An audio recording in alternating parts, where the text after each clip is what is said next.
You're now tuned into the cookout. You're now tuned into the yeah. You're now tuned into the cookout. You're now tuned into the cookout, baby. You're now tuned into the cookout, a communal gathering of like-minded souls where time is little relevance.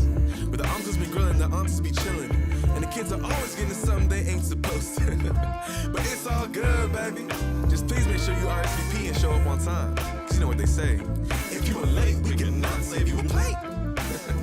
Now without further ado, you're now tuned into the cookout. You leave your book out, this here the jam, and everyone is invited except for that Uncle Sam. Time is money, we won't give none of that up to them. Don't even worry about it, we posted up with the fam. 7 up mac and cheese, some greens and extra yams. Cause breakfast, lunch, and dinner's for beginners, you know. Stay out the kitchen, mama cooking for the later, you know. Patience is a virtue, that's what breeds a winner, you know. Come on, shoes off, it like you been here before. You better close the screen before you let the flies in the door. But MJ, Uncle Charlie, and before I let go. Now Granny finish all her Henny, now she need a little more. Study long, study wrong, yeah, that's just what I was told. They all cutting hearts with space that don't falter. Cause you know how the family get prouder than Oscar. Even when we separate, we arrive and we conquer. But it's better when we're together, that's why I love being around. You got me on the greatest high and I can't even come down. Cause I don't wanna come down. Welcome to the function, baby. Make yourself at home. Yams are on the counter and the chicken on the stove. Everybody's royalty, we worth the wait and go. Cause we're 10 toes like insoles. And you know you're always on my mind. And I never worry cause your love is divine. I just want your peace and a bit of your time. So won't you come to my hood, you got me feeling so good, so good. So just call me when you're on your way. I'm with the homies, the ones that truly know me. In season 3, baby, we kick it up in the Shoney. Used to eat them sandwiches, mayo, cheese, and bologna. But now we live that sweet life, something like Zach and Cody. And I'm a black nerd, yeah, something like Tucker Foley. And got the ghost, but you know I lean back in the roses. Crew ready for action like the guns at the hostess. Favorite color orange, so we sip on mimosas. Feeling like the weights of my shoulders. You know my reaction is snacking, it's cracking, a smile. So you ain't gotta ask if I'm having some, pass it on down. Like I ain't tryna put these good vibes on a pedestal, but I feel incredible. I feel incredible. I need a reefer, but the blessings are plentiful. We're working day and night till we can get where we're headed for. Travel across the world, all in touch for some decimals. But it's better when we're together, that's why I love being around. You got me on the greatest high and I can't even come down. Like who would wanna come down? Welcome to the function, baby. Make yourself at home. Yams are on the counter and the chicken on the stove. Everybody's royalty, we worth the wait and go. Cause we're 10 toes like insoles. And you know you're always on my mind. And I never worry cause your love is divine. I just want your peace and a bit of your time. So won't you come to my hood, you got me feeling so good, so good. So just call me when you're on your way. Say you'll stay around a little while. Ain't no extra mile. We got room for the both of us. Every sister, mother, man, and child been waiting for your smile. You're now tuned into the motherfucking cookout. If you need another lookout, I'll be there. Say you'll stay around a little while. Ain't no extra mile. We got room for the both of us.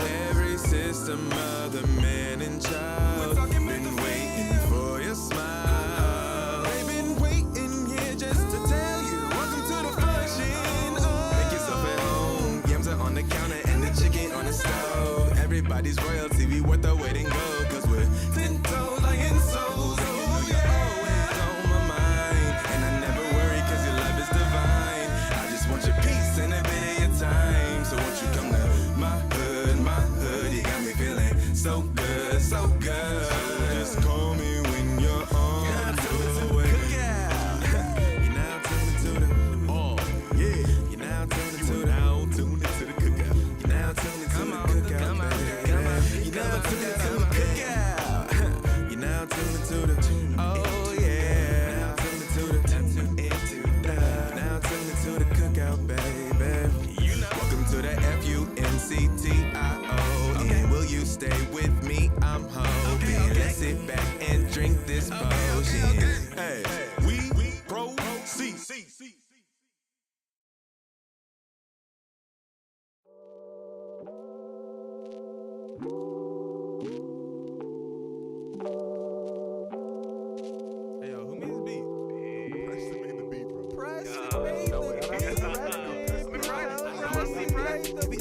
I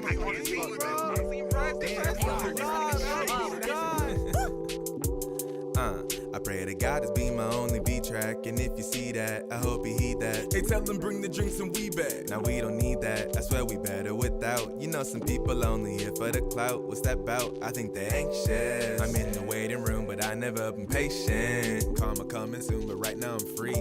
Free to work more on the legend of me. Been working overtime, but now I can breathe. As I work, my pen and pencil, my sketchbook running over. All right. My hands forever hot, my textbook growing colder. If y'all want any more, y'all gotta pay them. All right. Well, welcome to episode 300, the Chief Keef episode 300. That nigga just turned 30 today too. That's insanity. If you believe it. What timing? That nigga's not 30, bro. Is he really 30 today? That's what they said. He turned 30, bro. I don't believe it though, but that's what they said. That is crazy because I feel like he's been around my entire life now. Yeah. But welcome to the Step Brothers podcast, episode 300. It is your boy Dalton, aka Dad Gang, aka DADD Dad. With me, as always, is. Oh, I thought my name was gonna pop up. What? What's up, y'all? You know what I'm saying? It's me. You know, I'm here. You know what I mean? Got the porn stash going.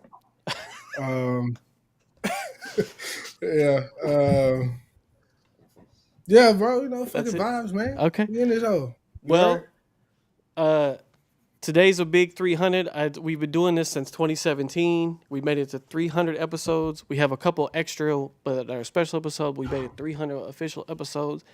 And we thought we'd bring a special guest on. So I'm going to go ahead and bring him up so y'all don't wait because a lot of y'all in the chat here for him. There he is right there, the man himself. What's good, y'all? What's good, y'all? What's good? We got BX or full name Brand X on the show. And you can go ahead and none of these other words they saying on this chat right now. No, none of the other words. They don't like me, man. Go ahead and tell them who you is, man. A lot of y'all know me on the streams as BX or Brand X. I have a lot of AKAs. Some of y'all know me as the Yapton. Yes. You know. There it is. I don't know if I should go through all the AKAs. It's a lot, and I know them by heart, but it's a lot. Not those. I'm not Triple Bronx. I'm not the Young Borough. I have been to New York like a couple times. I have never been to the Bronx. We need to stop that now. Yeah, no. And then it's just more slander. What about this one? I'm Brand X. No, not that one either. Okay. No. They call me these things. I am simply just a man. You know, it's like I'm simply a man who makes streams, makes music, does literally anything he can get his hands on. And yeah, no, I'm not that either.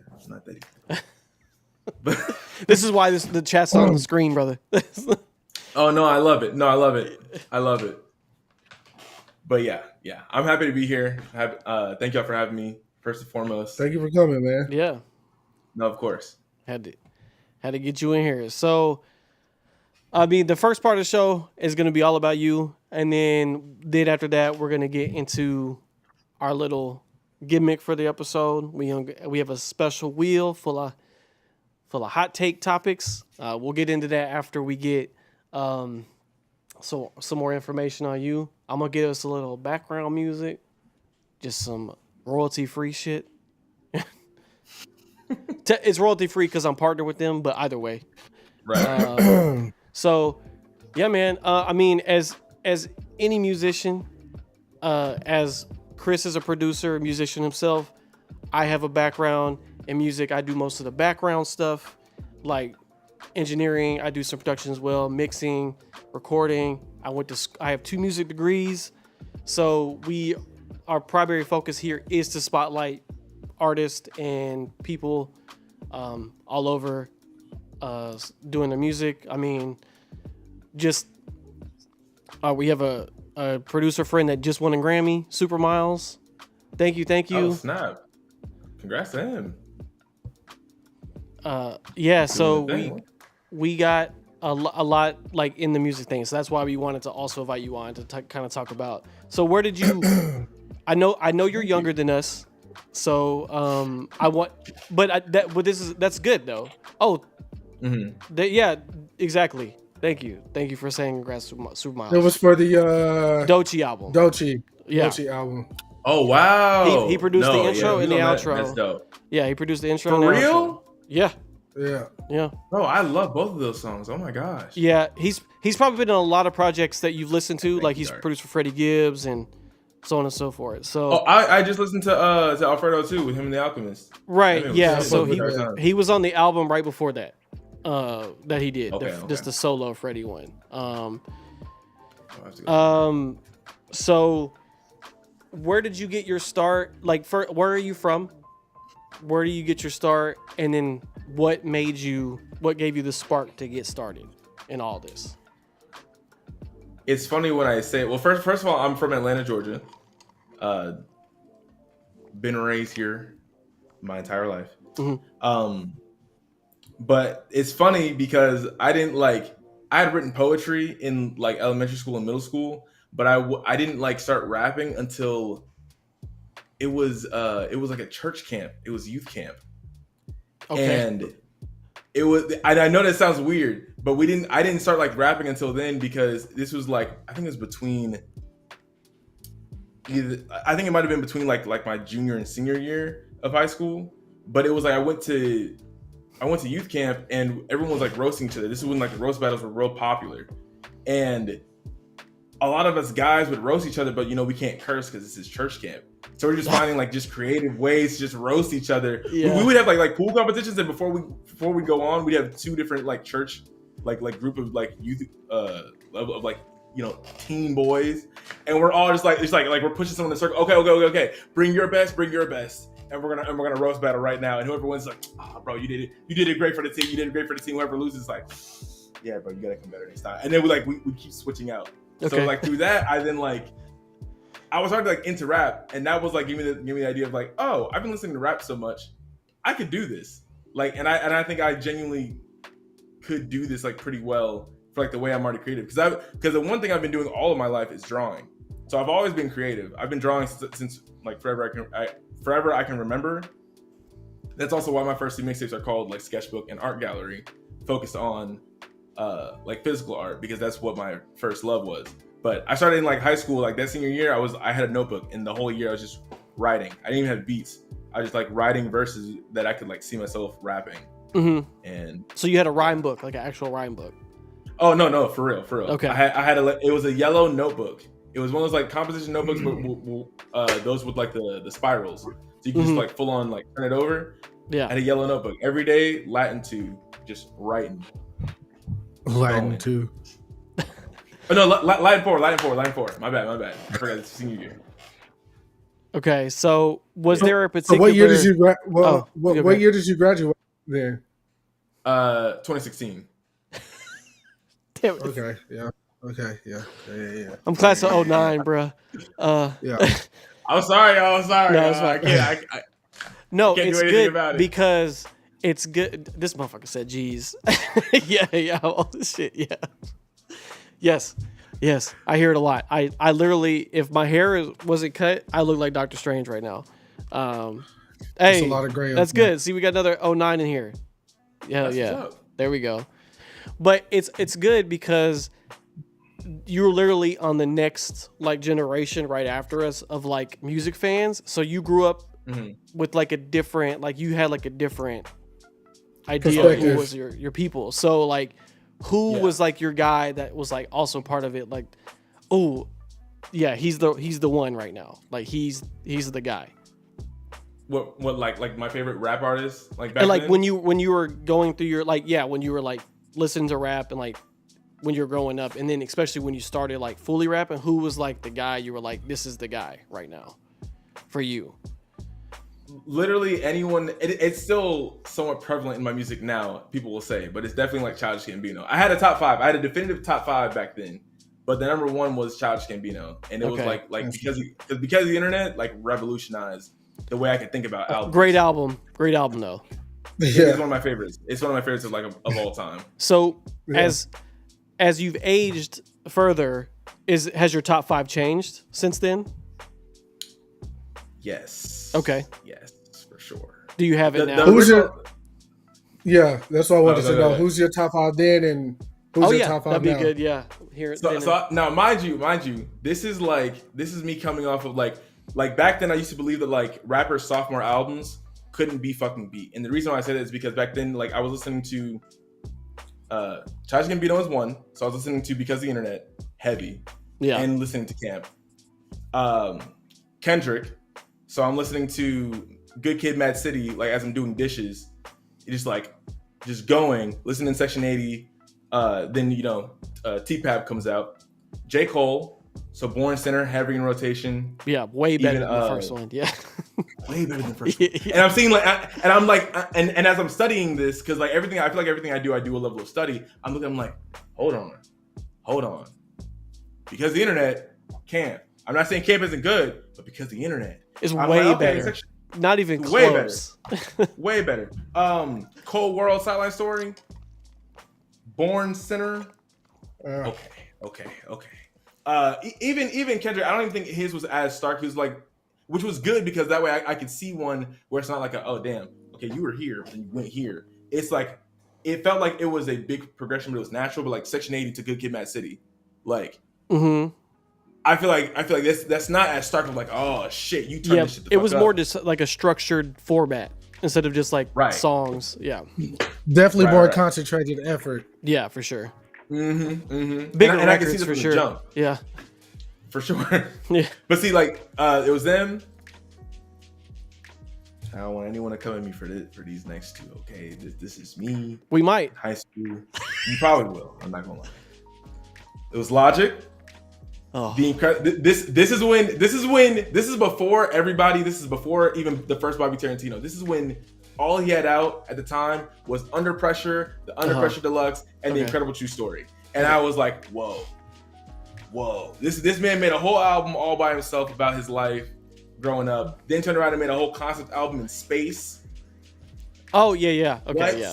With the guy from Adult Swim. Yeah. Yes. You have Spike Spiegel being like one Yeah. of your men in Narrators the on cockpit. it. Like Yeah. that's like You know crazy. that album in particular, I do remember vividly. Twitter that Logic could do no wrong at that time. Like he was the guy. I do remember that. He was the For that guy. crowd, for that It- niche crowd, it was- He was like, It was right before the internet turned on him, for sure.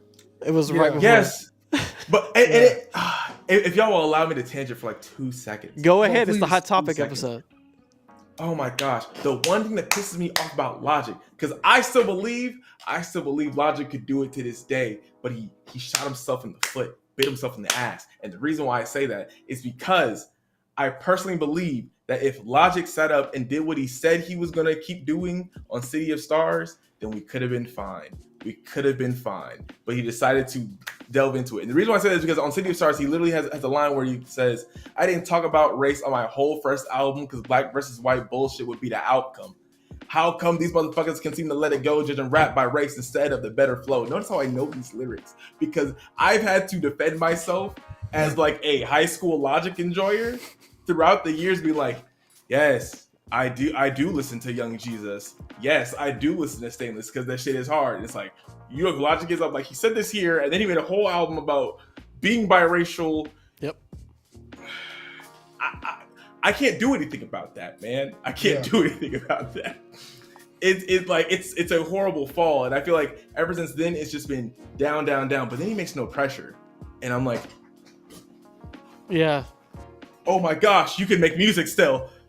And it's just like real like diamonds in the rough, but the rough is so rough. Yeah. So rough, It happens. so rough. I'm sorry, I had to defend myself just preemptively. I get Logic though. Up until a certain point, I understand 100%. Yeah, he They like were looking at him like he was like the next J. Cole. So Low key, in like a whole nerdy sense, yeah. Yeah, but he had yeah. no. His bubble was hot. Like he had a very hot moment.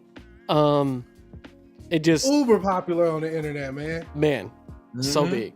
So who's your Yeah, five? it's Though you crazy. said it was Logic, and who else? Who was the other one that was good? The other one, the last one, was Chance the Rapper. Oh, okay. And this is Oh, yeah, this is no. like okay, great. Because I believe Chance literally has one drop in the water, and that is of course the Big Day. But besides that, you can't deny his discography. Yeah, acid rap personally- changed my life, bro. Acid rap's I crazy. I Yeah. did acid rap. Acid Listening rap? to acid rap, bro. Word that Yeah, was it that was- was one of the Whole nother experience. that. For real. That was the first time I even thought of like anything in terms of like weed or anything, because I saw an interview where Chance said, yeah, if you listen to the album like Intoxicated, it changes the way you listen to it. And me as a huge music head, I was like, I've never thought about doing weed before, but now I'm thinking about doing weed simply for this. Did you do it? Simply for this. Did you do it? Yeah, yes. Okay. Yes. Oh, yeah. Cause I had a friend back in high school who wanted me to do it for like years, and I was like, nah, bro, I'm gonna get in trouble with my mom. Like I can't even like think I smell like it. It's rap. So imagine if I was actually. And I remember like senior year. This was like I'm kind of out of myself a little bit, but this was like towards the end of senior year. I came to one day and was like, hey, bro, I have to do this now. Like I have a mission. I don't care. Like even if it's just one time, I got to do it. And he looked at me and goes, I've been waiting for this day for years.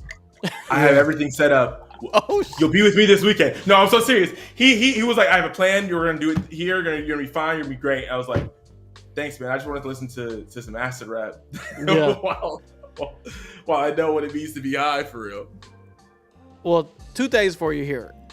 As a fun fact for me, I literally have never smoked an ounce of anything in my life. I've never smoked Hey. a cigarette. I've never smoked weed. Good. I haven't done any drugs at all. More I didn't power even to you. drink until I was 21. Okay? Oh, you was on the straight and narrow for sure. I was not playing no games. blame you. I have several reasons for that, but mainly at the end of the day, I never want anything to change my state of mind. And also, as Chris can attest to, if you knew me back when I was younger, I didn't need anything to get anything turned up anyway. So True. because I'm already an enigma walking into most of the places me and Chris will go to, because if you didn't notice, I'm white. So when I go to these places, I'm already being, prejudged, pre-established of who I am by being in there. So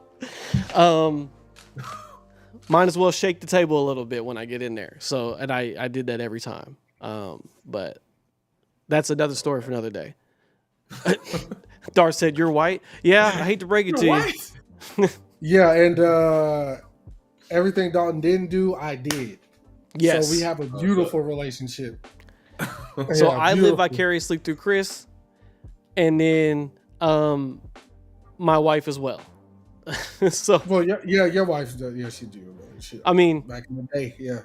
my wife's goal in life, she said, is to eventually one day have me get high with her, and I'll probably do it when I'm like 50. I'm not gonna do it probably till then, but Yeah. Oh, I can't wait for that phone call. That's gonna be crazy. Yeah, it is. And Matter who of fact, knows I think what- I Crazy feel rush like for I you gotta at be 50. there. who knows what weed gonna be like then as well. Yeah, because the weed today is not the weed it Yeah. was yesterday, bro. Like So- this Hell new no. shit Today, is today's scary, price bruh. is not. Yesterday's price is not today's price. Hey, Dart, That's I know the you deal. joking about being white, bro. You don't know how people think I'm Mexican though, bro. I swear to Nah, God. for real. Me And we're in Texas What? too, so Yeah, because I'm in Dallas, Texas, so people think I'm Mexican all the time, G, all the time. Oh wow. So literally, people ask my wife all the time, "Are you sure he's white, not Mexican?" I'm like, bro, yes. My name is Dalton. I'm as white as. There's no way. yeah, it's no whiter There's than no that. way. But So who's your top five now? yeah. What did it transfer to? Oh, let me think. Well, Childish still. Okay. Kendrick still. hmm I'm trying to think of like consistency and everything too. Because definitely Childish still, Kendrick still. Oh yeah, Cole he asked still. earlier if Crit snuck his way into your top five earlier. No, Crit is one of my like Sleepers. current favorites, like Okay. current favorites. Because I feel like I've only like really gotten into him now. I've like, because David put me on like a couple songs throughout the years, but like this is that like when I listened to Catalactica and he put me on the whole because it was black. Hey, represent. Oh my god. There's Dalton in every family. Yeah. There's all different races. Not mine. I mean, Well, yeah, true. You yeah. got me. You got me. You got Look, like he is my son's godfather. So yeah, we're family. Yeah. me. Yeah, you I got would me. say, especially if I call it anything else. But then And the pod name too. That kind of is like that. you know, Right. you know, Yeah, it's been a long day. It's been a long day. but no, let me think. It definitely still those three. I think someone who's definitely got up in there is Tyler the Creator. I love his creativity with everything, and how he conveys his emotions. I'd say like he's one of the best at making his emotions not only like, how do I say this, eloquated. I feel like it's not even a word. But I'm with you though. Like you know what I'm saying though. You know what I'm saying though. He like he says it like Eloquent. very Eloquent. Thank you. Precise, Mm-hmm. like straight to the point, but in a artsy way. Right. It cuts different. Yeah. I'm trying to think who else. Because if I'm thinking like top five, like I definitely have favorites for now. Like Doechii has become a recent favorite for sure. Hell yeah. Doechii's definitely a recent favorite. I love Jid, and I've been loving Jid's last album. I love Jid's album before that too. All right, I'm just gonna tell you right now, Oh my God. BX, you're gonna probably have a rough time on our hot takes in a little bit. Oh dear God! Oh dear God! Because one of those is a Chris issue. Jid is both a me and Chris issue. But it's not for what you're thinking though. I guarantee it's not for what you're thinking though. It's we have something way more personal on the level with Jid. Like we have a personal thing with him. So that we can get into. Okay.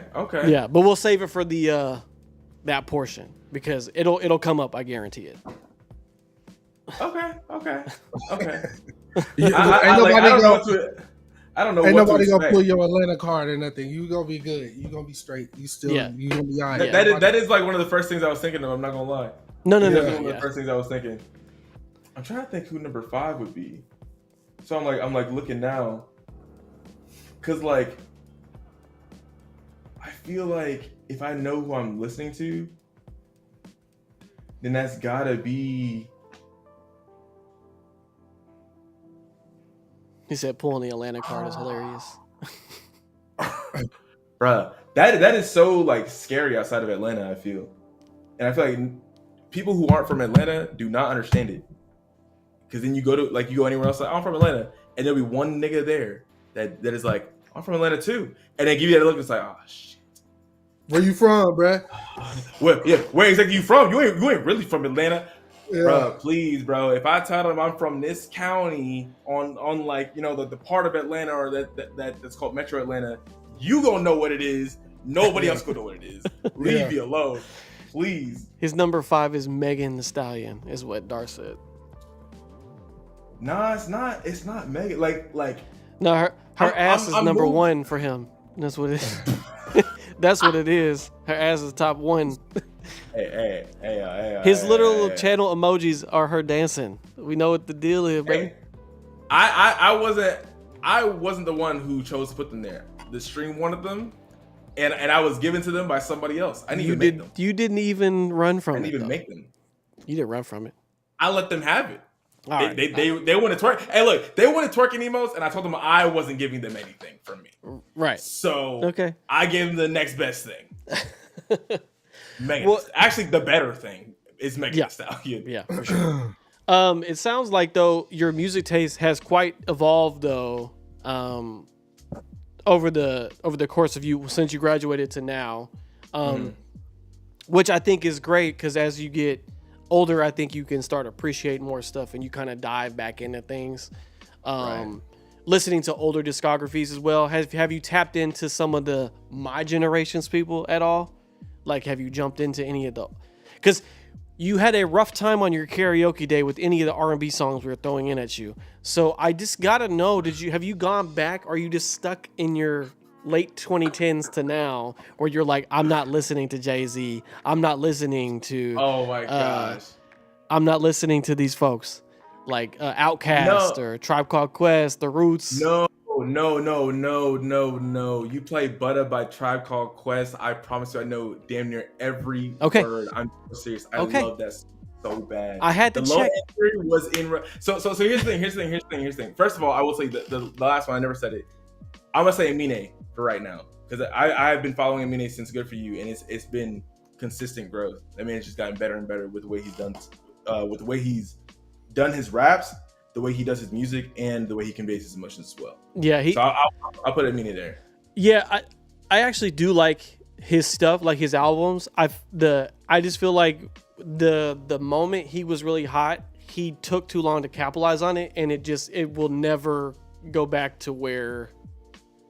Because which moment are because he did his hit song, that weird ass beat, she my baby, girl. yeah. Caroline. Yeah, so like that was hot, and then it took him like 2 years to drop his album from that point, and then when his album came out, it was like okay, but then like he went radio silent after his album came out. So like, and unfortunately with how the music landscape is now, like if you get hot like that, you can't stop for a second or else the next guy is just gonna blow past you. Yeah, so, and Black was like 6 like lakh bubbling at that time 6 too. Russ was bubbling at that time as well. Which don't even fucking mention. I'm just saying, all three. If you really think about all three of their like, it's around the same time. Trajectory from that, and because we was like on Flash season 3 at that point, right? our timeline is the CW shows. Look, if we pinpoint shit from Flash season 1 to whatever, I could pinpoint everything that happened in culture because I did not miss Flash, bro. Up until official basement otaku. Thanks for the follow. My boy. So you said you started making music recently. Well, not recently, but like out of high school, you had your journey. How many projects have you released since then? And where are we at? What space are we in now creatively? That is a complicated answer. Okay. Because hello, Zen. Welcome in. Oh, what's up, Zen? What's good? Where I'm at creatively is further along than what I put out. But I just had a lot of like delays. So currently I've put out 2 projects and I'm working on my 3rd. That is like the one I keep talking about on all the streams that I'm like, oh, this is it. But creatively, I'm definitely past that. Like when my albums are low-key like a magnifying glass into my life a bit. And it was funny because back when I was writing this one, when I started writing this one was actually 2019. And it was about like all the stuff that was happening at the time. And I finished writing it around like 2021. I think like that, like 2021, 2022. And it's like since then it's just been like the longest crawl getting it out. But it's just been because of like family things, like different delays, like things with the pandemic set it back a lot. Yeah. So it's both like set it back but made it greater because like I could really like refine everything. So at this point now I'm a lot more elevated than what I was before. But the album itself literally centers around like me around like 22. And back then I already knew what the next like 3 albums were gonna be. Just as like an idea of like, oh yeah, like this will probably be where I go. And my life has like followed that path almost perfectly in terms of like how that went. So I'm currently creatively working on the fourth, making sure the third can get out to the best of its ability. But like mentally, creatively, the stuff I would be going through and that I would write right now is like sixth. Okay, 2 more albums down the line type shit. Yeah. Wow. Okay. I can dig it. Now, since we talked top fives and everything, I have to ask because the answers. No, it's just the answers can be different, right? So like, because we've talked about this, me and Chris have talked about this before. Like, your favorite rapper could also be different from the person you think is the best rapper. It can be separate For sure. because ability is different. So, who do you think the best rapper is? Now, this is important because I'm gonna stand up on this one. I have a feeling I know who he's gonna say. That's difficult. I feel like you already know who. Like, there's only one answer. Right, there's only one answer right now. Yeah, there's only one answer right now. Yeah, right now. Yeah. Well, for everybody that you named, the vibe that I'm picking up, there's only one answer right now. Darth, I'm asking him who he thinks the best rapper is, period. It doesn't matter if it's of all time or right now. His personal, who he thinks the best rapper is. Not his favorite, but who he think is the best. See, I feel like y'all know where I want to go. Yeah. I feel like Chris is calling me out. Just say it, man. Just say it, man. Just say it. It's the same place. People gonna hate me if I say this. This is I feel like currently. He said he gonna say Logic. Oh my gosh, no, not Logic. I feel like my mind is going to Kendrick first and foremost. Okay. It is going to Kendrick first and foremost. Okay. Just because. Telling you though. No, my heart's telling me Kendrick. My brain is telling me like Andre 3 Stack, like Andre 3000. And that's where I'm like, okay. And that's where I'm like, I don't want to, like, I feel like I gotta say Andre because like it's Andre 3000, but then at the same time, then I'm also like, but Kendrick is now artist is like now currently like I almost feel like if I'm gonna give it to anything like the best rapper ever type of thing that like we would traditionally think about. If I had to answer, it would probably be Andre 3000 for me. But that's like if that's Michael Jordan. Whereas then now it's like, okay, well, who's the best player now? You then have to move Kendrick into that like Kobe or LeBron spot where it's like, well, nowadays people growing up are gonna be like, oh, that's the best basketball player to ever live. But it's like for the people who especially like went through his run, like my dad would be like, oh, it's Michael Jordan all the time. Yeah. You know what I'm saying? Like, and that's what I'm feeling right now. I'm like, okay, Kendrick. Kendrick is of Andre though. Like Kendrick wouldn't be Kendrick without Andre's influence, and that's what I'm saying. There's like a linear thing like the that's next generation. Yeah, it's like the next generation taking like what the old did and then elevating it. You know what I'm saying? Yeah. And that's where I'm like, okay, well then do I say Kendrick because he took what he did and elevated it, or do I say Andre 3000 because he originated it? It could be the day, whatever day. You know what I mean? Because like Andre is like high on my list as well. Mm-hmm. But like I can't deny what I just heard Kendrick do last year. That's what I'm saying. And I can't put That's what I'm saying. I can't put anybody past what Kendrick did last year. And that's fair. But Jay-Z's my favorite rapper of all time. Okay. Right now, Kendrick is smoking shit.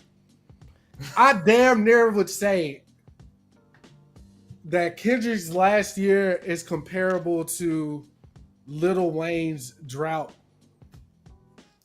3.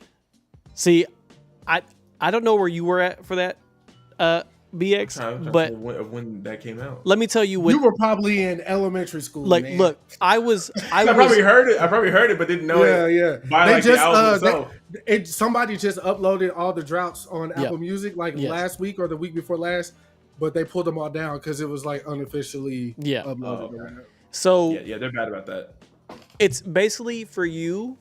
What I was a junior in high school when it started, I was in college when it stopped. That's how crazy like the run was, right? So let me tell you my high school experience because you had go ahead. your little Childish Gambino, Chance the Rapper. I had Jeezy, Lil Wayne, T.I., Kanye. All those runs happened while I was in high school. Yeah. All right. Oh, that was generational. Yes.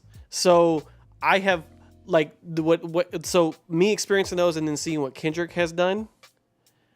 It's like crazy. But Wayne was like untouchable at the time. Like I don't know. I yeah, never it was- seen nothing like it. It was man. crazy to be seen because I'm talking about like look, because the end all be all. Me and Chris's favorite rapper is the same. It's the same person. It's Jay-Z. So like, seeing Jay-Z do something, Kanye do something, and then Wayne just do it, and then like everybody forgets that just happened, and they're just like, yeah, Wayne.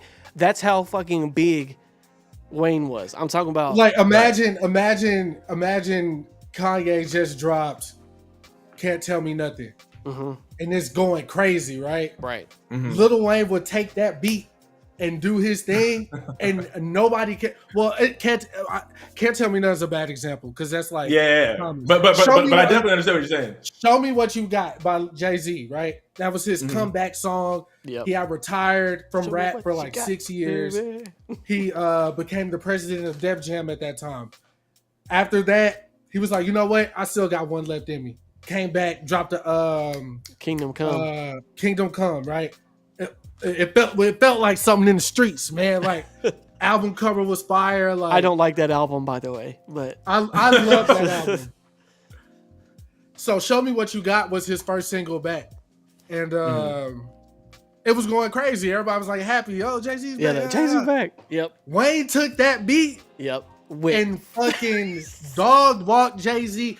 And Jay-Z's my favorite rapper. yeah. There's been stories told once Jay-Z heard what Wayne did on that. Jay-Z was like, damn, do I really want to come back?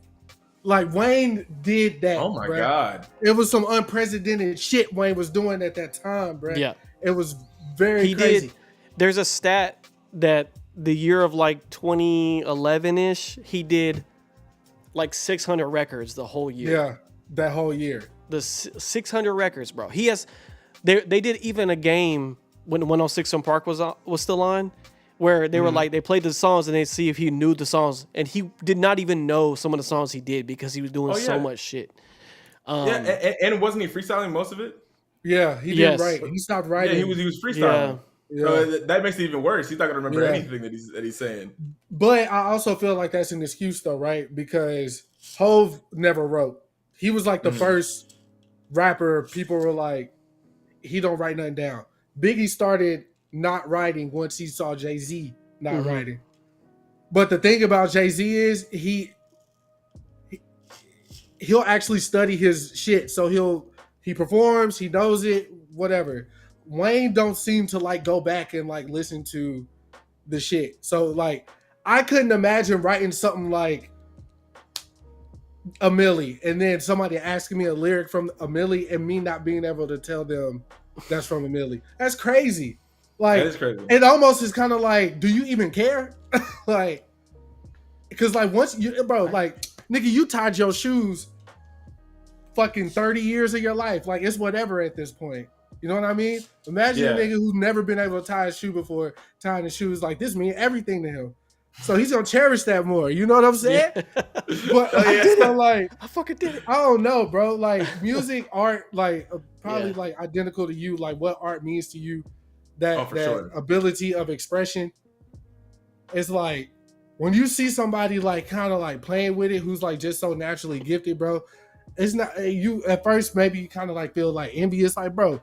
You know how hard I have to work to like make sure these rhymes is tight, the beats is on point, the outfits and everything match this world that I'm building. For you to just waltz in, get a bag, and leave, and don't really even give a fuck, bro. That shit Yeah. crazy, bro. It's crazy, man. Yeah. To this day, man. Anyway, Hey, that was and my that's- little rant for the night. No. I see it as valid, and I think but like that also breeds it to where like you have people who like at that point you have to just leave everything up to chance and like hope that the world is given to them. You know what I'm saying? And I think that's why like the people that I have on mine like stuck with me. Not saying that Wayne isn't good. Not saying that Wayne isn't great. Not saying that Wayne isn't amazing. Right. But like back then, I'm like, okay, you have someone who's like openly freestyling, can't remember his stuff. But then you have someone else who's like, yeah, no, I put this line here because like 14 lines later, this corresponds with this, and it actually changed the whole way the verse is even seen. And then actually, this goes to like the music video that I made, and I made like a whole nother like, nigga, I'm engrossed. I'm sitting back like, you're describing Lupe Fiasco right now. Pretty much. I would believe it. I would believe it because every time I talk about Childish Gambino, I feel like, especially in like the first like 5 years of like really being on him, every person with me was like, but have you heard Lupe? And I'm like, can I just talk about Childish? Yeah. Please? Like, always but have you heard Lupe Fiasco? Yeah. And I'm like, I didn't ask, bro. You asked me who I like. I didn't. Being with all disrespect, I didn't ask. Let me talk about Childish. Yeah. I think for me, because of the internet, was a big part of my summer that year. Yeah, it was that and Yeezus. And good year for albums, yeah, for sure. Great year. Born Center. Born Center. Mac Miller dropped the second one. The second one. Which was a big deal. I can't think of the name. Watching movies with the light TV off. Yeah. Watching movies with the sound off or something. Yeah, there you go. Great year for rap or whatever. For me, Gambino didn't really hit the creative thing in me until he started doing Atlanta. The show. That's when I realized this nigga's really a fucking genius, bruh. Yeah. Like, I just sent Dalton a clip from the show like 2 days ago with the Arizona is like the price is on the can. He's like, the price is on the can. The price on the can, though. The price on the can, though. Like, he just was able to tap into like a certain thing like within Black culture that has not been like shown in that capacity before. Like it would always be like the worst of times or the best of times. Like there was like a happy medium where like Black people could like actually enjoy their day, or their day's really fucked up, but there's a silver lining in the end because they found a fucking joint or whatever in the ashtray. Whatever it may be for that episode, like that's when I realized, yo, ain't nobody fucking with him, man. Like for real. And I haven't felt that way about really anything I've seen in a while. Like I fuck with Snowfall heavy. Like I fucked with Sinners heavy. I don't know if you saw Sinners. No, yes, I did. But as far as like that Black experience go and shit like that, like he nailed that. Even like the last season with Paperboy and his anxiety and like him still grieving his mother and like how he was able to like write all this shit in. Darius and his like mental shit. It was crazy, bro. Like hats off to that nigga, bro. And let me go on another little rant. That we got an Atlanta nigga in the chat. Oh yeah. I don't know because you're younger, and I'm not like trying to make her age a point. It was like you just, you might not have been like aware at the time. Like Atlanta was like leading the charge for like Southern music for so long, bro. Like y'all's to me, I can speak for myself. Y'all's culture felt like my culture, like living here. So we were wearing the tall tees. I was wearing the Atlanta Braves hats, man. I'm like, fuck the Texas Rangers, man. We wearing Atlanta Braves hats, bro. This shit crazy. You know what I'm saying? High top Air Force Ones, all that shit, bro. Like, from Ludacris, like, Lil Jon and what he was doing, and then JD with, like, So Def, and obviously Outkast, like, everything Atlanta, like, gave us for, like, 13, 14, 15 years. And, like, again, just built up the fuck T.I., like, Jeezy. Oh, Jeezy has changed my life as well. Like all that shit, bro. Like it's so ingrained in me that like I don't separate Atlanta from like Dallas or like Florida. Like this the South. You feel me? Yeah. But like y'all definitely have y'all's own thing, and it's much appreciated, bro. Like yes, Atlanta like kept niggas alive out here, bro. Yeah, Dar said don't forget Gucci. Gucci. Yeah, Gucci was crazy, man. Fat Gucci though, not the clone. We not fucking with the clone. I'm sorry. I do Yeah, fuck with I Gucci, Get the Goody Bag though. Mob. That's yep. Even like the little niche artists like Youngbloods, Yeah. like the so- ones that weren't as big, but So like since like was your dad showing you these things like Soul Food, the Goody Mob album, like the Outkast albums, or was he on some other shit? He was, bruh. I couldn't tell. I feel like both my parents suffered from this. Like they would just kind of show me stuff as it would come up. So Okay. like, I feel like for him, like there are movies that I remember seeing with him that he would just show us like, oh, y'all have never seen this classic, and like we're kids, yeah. and he's showing us like She's Out of My League. Why do we need to watch She's Out of My League, bro? Mind you, we do this, but in all the times I hung out with him, I promise you, anytime he looked at me and be like, "You haven't seen The Matrix?" Ugh. And I'm like, "You're my own father, bro. Like, Yeah. you sit me down and watch The Chronicles of Riddick, but won't sit me down to watch Matrix." And he's like, "I feel like you're as a father." I'm like, "Okay, you're the only one saying that, man." So like with music itself, he would like if it came on, oh yeah, he's playing it. But a lot of times, especially because we would be with him in the summers and stuff like that, he would play like what's on the radio and stuff like that. And he'd have like one or two songs. The moment you know the song comes on, music is up. One hand is off the wheel, the other hand is going. He's rapping like the entire thing. And one thing he did when I got older was he made, because I was getting like of course like me making music, but then because he like when I started making music, he was like, "Oh, you just copied me." I'm like, "You never said anything that's like, what are you talking about?" And he starts like pulling out pictures and notebooks and like, "Oh yeah, in high school, this is what I used to do." I was like, "Oh, bro, come on!" So like everything that I would do, he would always look and be like, "Wow, okay, I'm seeing this, like it's crazy." And then he'd be like, "Hold on," and he'd be like 3 days later. I'm like, "Okay, well, why'd you tell me to hold on?" He's like, "I got something for you, but just wait for it." 3 days later, he calls me. "I found it." "What did you find?"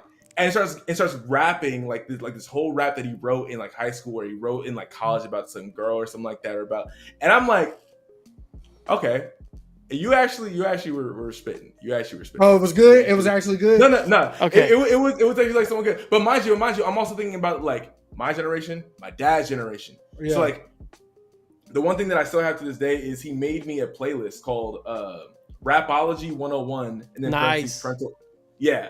And parentheses, like he was literally like, he's like, "This is my PG album." I was like, "What do you mean PG album? This is all explicit." He's like, and they had parentheses, and it was parental guidance.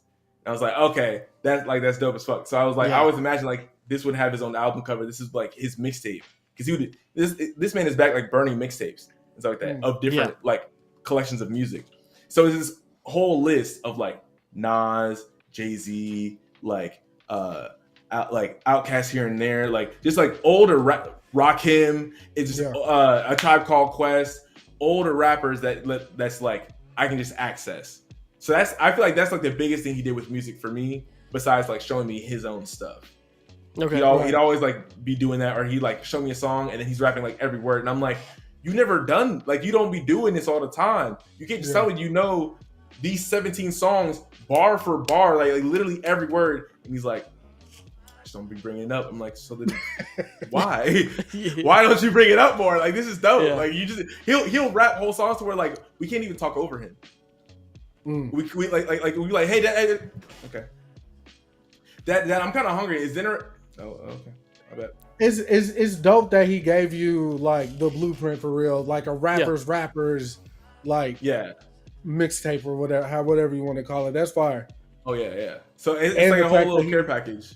Did you personally like go through any of his rhyme books, or he just like read shit off to you? He would just read stuff out to me, because I don't even think he has the rhyme books. I feel like he has like pieces of paper. Oh, okay. With them, or like if he found the rhyme book, he'd read something off to me, and be like, "Yeah, I got you for the next time I think about it." I'm like, Yeah. Okay. he might got $1 million hook in that book, man. Maybe. Yeah, He had more pictures of them too, because he had pictures that he would have like crates, and they'd have notebooks in them. I'm like, okay, Oh, so wow. He was doing deep. this. Yeah, he was deep in Yeah. that. Okay, nice. That's a crazy connection That's a Yeah. wild one. And it Finding out your dad rap when you started rapping is crazy. yeah, because like Yeah. you were already in high school. Like it's surprising he didn't even like bring that up before. No, Yeah. like never brought it up. And so by the time that Yeah. I did it, like that's why I didn't believe him. I was like, bro, you literally never talked about this. What are you talking about? And he's like, yeah, I just never did it to the level that you're starting to do it. But I always did it behind the scenes. Like I was always with like my uncle. Mhm. He'd be like, I was always with your uncle, going back and forth, like burning mixtapes, like taking the beats. And I was like, oh, Yeah. my bad. Like I didn't know. Nice. So, yeah, yeah. I used to when I was in high school, my side hustle was bootleg mixtapes. That was what I did. I would get on LimeWire, get all the joints. I get you them. I used to have albums early, and I used to sell them joints for $3. Them early. Internet, baby. That's the beauty of it back in the day. I used to literally. I had 808s and Heartbreak early from Kanye. I had that early. I had the Carter 3 early. That one was a famous leak though. That one like leaked everywhere. But I had that one early. Yeah, basically, if I knew the album was coming out on Friday, I would have it on Tuesday, like off the rip. I would get the DJ copy, and I would be like, I got that new shit. So I used to sell them. I was in the lunchroom back in high school. That's a great hustle. That's So, a beautiful hustle. Yeah, that's when CDs mattered. You know, they don't matter anymore. But Shit. Our old like media is coming back. vinyls for sure. But Vinyls. VHSs, CDs, like Mm-hmm. nobody's getting VHS tapes, bro. Dalton. I just watched Who I Framed feel like they'll Roger save it. Rabbit like 2 weeks last week. Yeah, you did. No one is buying VHS. Bro, I'm telling you. Look, I work at a thrift store, so we get VHSs like in abundance. Yeah, 'cause People they're are trying to get buying rid them hoes, Okay. dog. All right. I'm not making that shit up, All right. man. I, You heard? okay. Yeah, I've seen some people start like repurposing them, and they'll take the VHS and then like record like music videos. There's one mutual I have that she records music videos on On a VHS, VHS and they're tape? like we'll make yeah. She'll put Wow. on like a VHS tape, and then she'll like make its own like special like VHS package that she can sell to people. Oh, that's cool. Yeah. Okay. Nice. That seems like it's too much for my brain to process. Oh wow. But it sounds dope. But I can't put it together. All right. Okay. Just a little bit more before we get into the wheel. I had like we did an abundance of music talk, but you also are into some other things as well. I as I've come to see, like I was obviously a big One Piece fan over here. Huge One Piece fan. And just anime in general. You cosplay, dance. So when did you get into like those out? Like when did anime become synonymous? Like when did you become synonymous with anime? Was it One Piece? Was One Piece what got you in there, or was that later down the line? I feel it's always difficult because when people ask me like, "Oh, like where's your beginning with anime?" But I'm like, I grew up with Dragon Ball, so it's like Dragon Ball and Dragon Ball Z. I have my earliest, like literally as a child, like I remember being in like diapers, eating ramen, watching Dragon Ball. Well, Like- ultimate anime Anime. story right there. Like- Eating like- ramen like- while watching Dragon Ball. No, I'm so serious. Yeah. And my grandfather at the time, I always remember what we did because we would always complain. Me and my cousin would complain that the ramen was too hot. So he'd make the ramen for us. He'd tell us to shut up, put the ice cubes in the bowl. So we're eating like the ramen closest to the ice cubes to make sure it's like cold enough for us to eat, while the rest of it is like still steaming. And I remember there's a specific episode. I can't remember what it is because I still haven't gone back and watched all of Dragon Ball. But it's one episode where Goku's fighting, but at the same time that Goku's fighting, Krillin is carrying something like up a whole like mountain, like the whole episode. It's like they'll show Goku fighting, they'll cut back, and Krillin's like, "Oh, this sucks. Oh, you're talking about And he's Dragon just like- Ball. Dragon Ball." Yeah, okay. I feel like it has to be like Dragon Ball. Yeah, that is, yeah. Yeah. So that's what I'm saying. Like that, those are my earliest memories. But definitely, I think like because I was drawing Dragon Ball Z in middle school. And then it wasn't until one of my best friends, like to this day, Rory, he was like, "Oh yeah, you should be watching like more anime, like you like this stuff." And I was like, "Oh, I only see like what I can find on TV. Like, Yep. you know, I didn't know there was a whole lot more than this. He was like, oh yeah, and he shows me. He makes like a whole list for me in Crunchyroll. Like he got me Crunchyroll that day. Like he got me situated. Back when and it then was just made free. a whole queue. Yeah. Back when it was free. He, Yeah. like he was like, oh yeah, we'll just make your account. I'm gonna put like as many anime as I feel like are good on here. Yeah. You watch them at your own leisure, take your own pace with it, take your own Mhm. time, explore more, do whatever. And that's like what really I feel like got me to like binging it. 'Cause And you being like, tapped in, okay, yeah. wow. Yeah, it, like fully tapped in. And I remember for One Piece specifically, he like to this day, now he hates it because I'm like super into One Piece and he's like, he'll try to play it off and be like, One Piece isn't even all that. I'm like, you're the one who got me into it. You can't, you legally can't say that shit. You legally bro. can't do it. You legally can't do it. Because I remember, I don't know if like you watch One Piece? Who, me or Chris? Who? Either of y'all. Oh, Dalton is a fucking you One ain't gotta worry about Piece. me. I I'm big. okay. I'm big. I'm Okay. I'm aware of some stuff. Right. Yeah. No, okay. The only reason I say this is because the first episode, the first scene that I watched of One Piece was post time skip. It was actually Return to Sabaody, and it was Frankie talking to like Tom's brother or whatever who helped him like you know keep up with the ship and everything. Yeah. He showed me that, and I said, I looked at him and said, "You said this was a show about pirates," and he was like, "Yeah."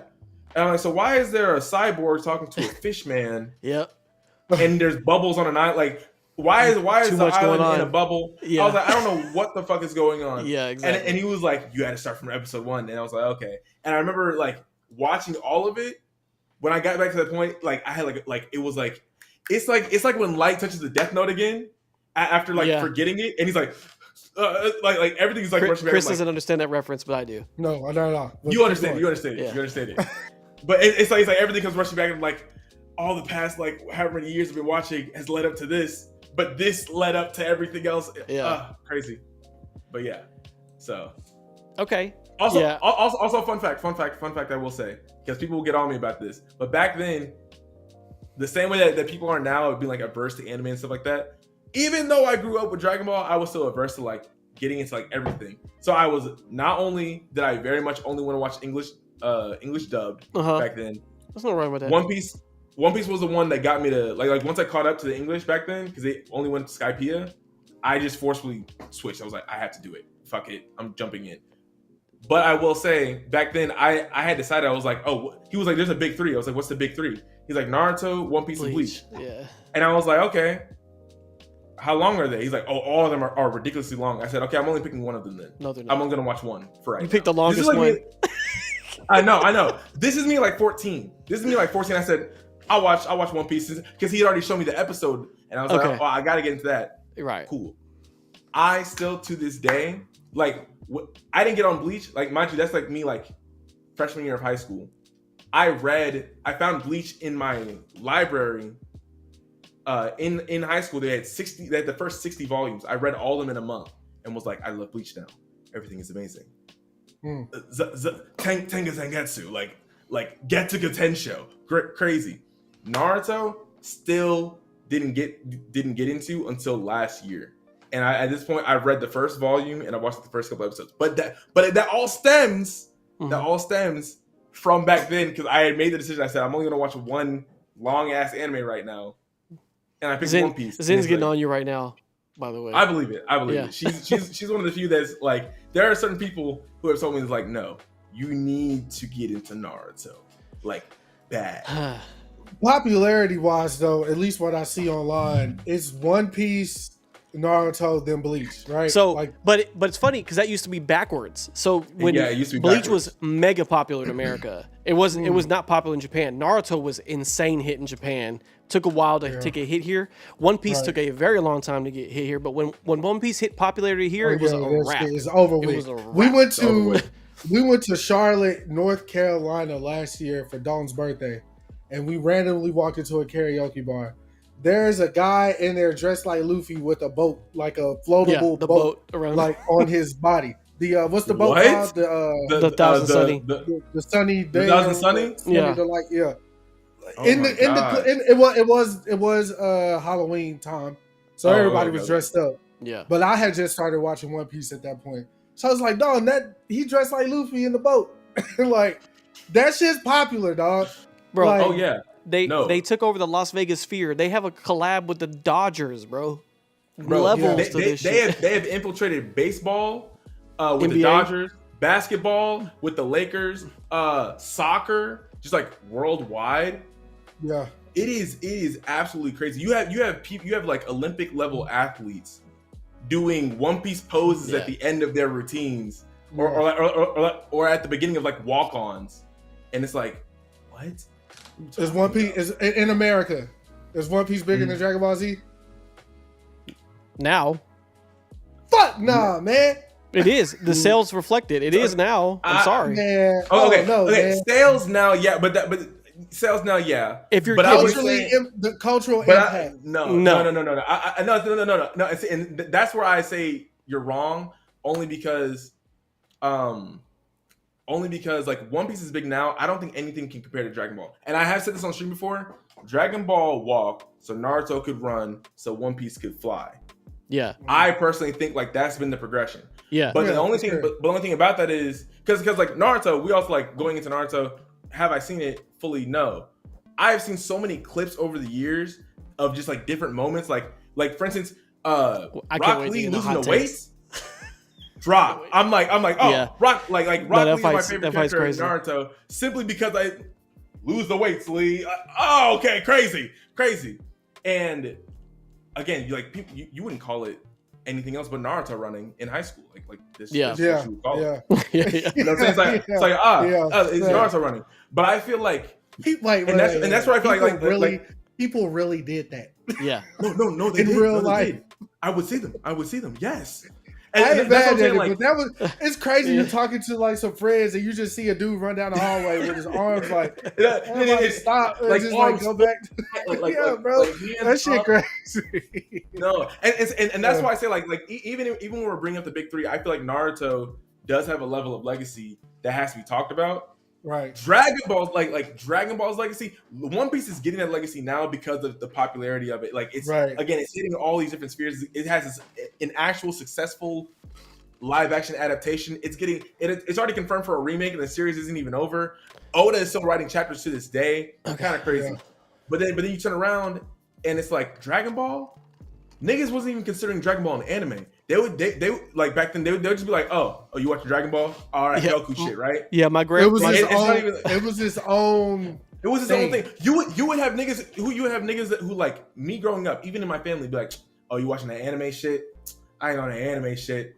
And I'm like, okay, no one asked. But every like 1 in 5 No one times, Yeah. every 1 in 5 times, it's either like one of the niggas being like, oh, you watching the anime shit? You know, I used to watch Dragon Ball growing up. And it's like, Yeah. it's like, nigga, because before it'd be like I would literally say, didn't you watch Dragon Ball? And it's like, nigga, that's Dragon Ball. You watching this, Yeah, this like, it don't- weird yeah, shit or whatever. yeah, Nigga, yeah, I was watching yeah, Dragon yeah. Ball. You Or, like watching- my mom would be Demon like, Slayer. you know, I watched Sailor Moon in college. And I'm like, that's all you done. bro. Go to still. But Yeah. she was like, yeah, that was like her one time she wasn't on. No, but the thing is, she would also say the same thing of like, oh, you on the anime shit, huh? Yeah. But then every 1 in 5, you know, I used to watch Sailor Moon back in the day. Bro, everybody know Goku, bro. Like everybody It's- knows. Everybody knows They- Goku. Everybody they knows did a- Sailor Moon. Yeah, Everybody they did knows a Naruto. poll. They did a poll. There's 2 animes in the top 10 recognized brands. It's One Piece and Dragon Ball. And then you have Mario, and then it's like Mickey Mouse, Godzilla's on there. Just like people know what that is. Like it's like a Hard to miss synonymous. Godzilla though. Yeah. Yeah. But Godzilla. this is a great segue Legacy. because we're gonna get into all this stuff with this wheel. So I'm gonna explain how this is about to work. Okay, so BX is our guest here. So what we're gonna do is he already specified he doesn't have that many hot takes, which is fine because me and Chris have plenty. So what I'm gonna do is I'm gonna spin this wheel. It's gonna land on the topic. BX is going to, because they're very broad. BX is going to tell us if he wants us to freestyle it, if he has a hot take that he wants to share, or if he has something more zoned in. Like, so for instance, if it landed on anime, he could be like, how do you feel about One Piece? Just as an example. okay. And then we could be like, Chris could be like, fucking hate it or whatever.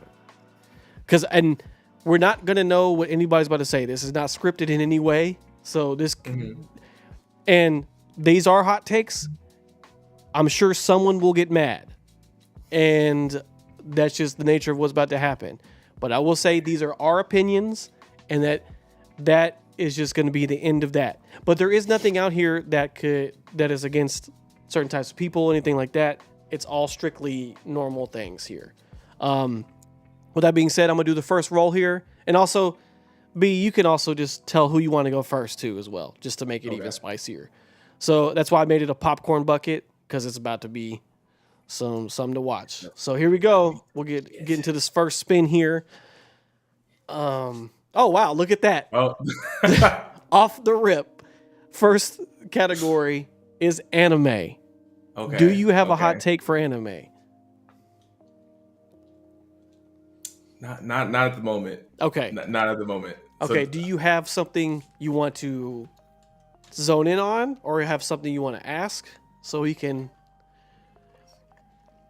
I want to know what you think is like the most overrated anime. Like doesn't deserve the hype. Okay. Who do you want to go first? Dalton, you go first. Okay. This is easy as fuck for me. It's Attack on Titan. That shit is completely overblown. I am sick and tired. I'm not saying the show's not good. That is a different matter. I'm saying it is highly overrated.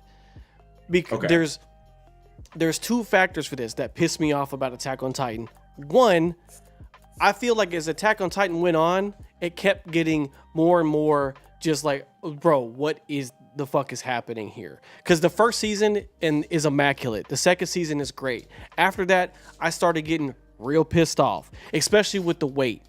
They took 6 years from the first season to the second season. Then after that, it was 3 years between them. And then you want to tell me there's a final season, but it's not really the final season because it's final season part 1, final season part 2. Yes. Then we have a fucking hour and 20-minute finale. Like, bro, there's nothing final about this. And then you want to give me this bullshit ass ending, trying to make it seem all esoteric and like deep and shit. I'm like, this shit is fucking ass. I hate the ending.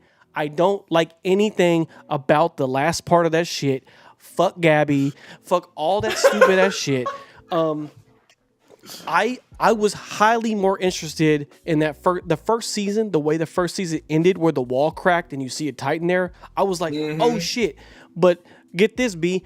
I'm watching anime as it comes out. I don't binge watch. I watch things sequentially. Right. I wait. I watch every week. So like, I'm sitting here like, oh, this is amazing. Then I wait 6 years. I forgot this even fucking existed because it took 6 years. So I was just like, I'm just gonna read the manga. I read the manga. I don't like the art style in the manga. Secondly, I'm like, this ending was ass here too. There is nothing I like about that ending. That is the most overrated for sure, 100%. I know a lot of people will probably try to throw Demon Slayer in there, but at least Demon Slayer is gorgeous to look at. The fights are incredible. I don't care about the story of Demon Slayer because they throwing hands in that motherfucker, right?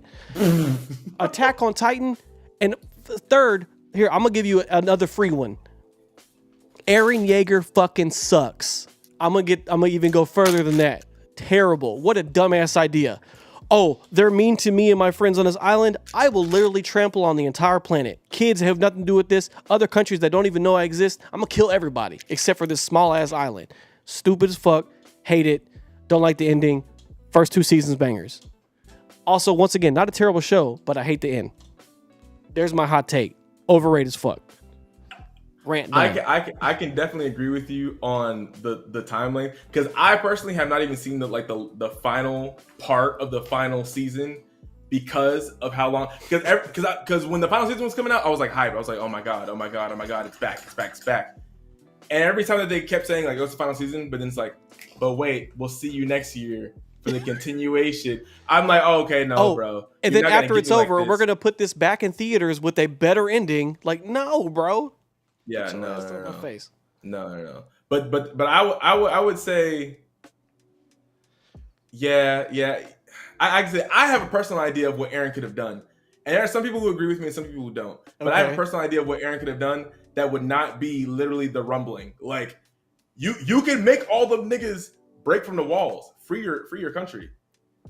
I feel like there was merit in just stationing the motherfuckers on the shores and be like, we ain't gonna fuck with you if you ain't gonna fuck with me. There's so many Some things he people could agree have with. done. I feel like there's different things that he could have done for sure. And I understand like some people were like he had to do it. Like the travel, it's like Oh. bro, there's also time travel in that motherfucker. Like He low-key. he had to cause mass genocide. Yeah. All right. All right, bro. yeah. Now But no, I get that. that's for that one. Don't even get me started on Evangelion, but that's a whole separate matter. I haven't even seen that, so Yeah. I don't know nothing. I don't But- know nothing. All right, Chris, what do you have if you have one? I don't know if you have enough stake to say this, but you might have one you just fucking hate. Isn't it just a anime hot take? No, he said the question was what's the most overrated though? Oh, I'm about to say if you don't have one, you can just give an anime hot take. yeah. Let me just give an anime hot take because I'm not that involved in the lore. I would say that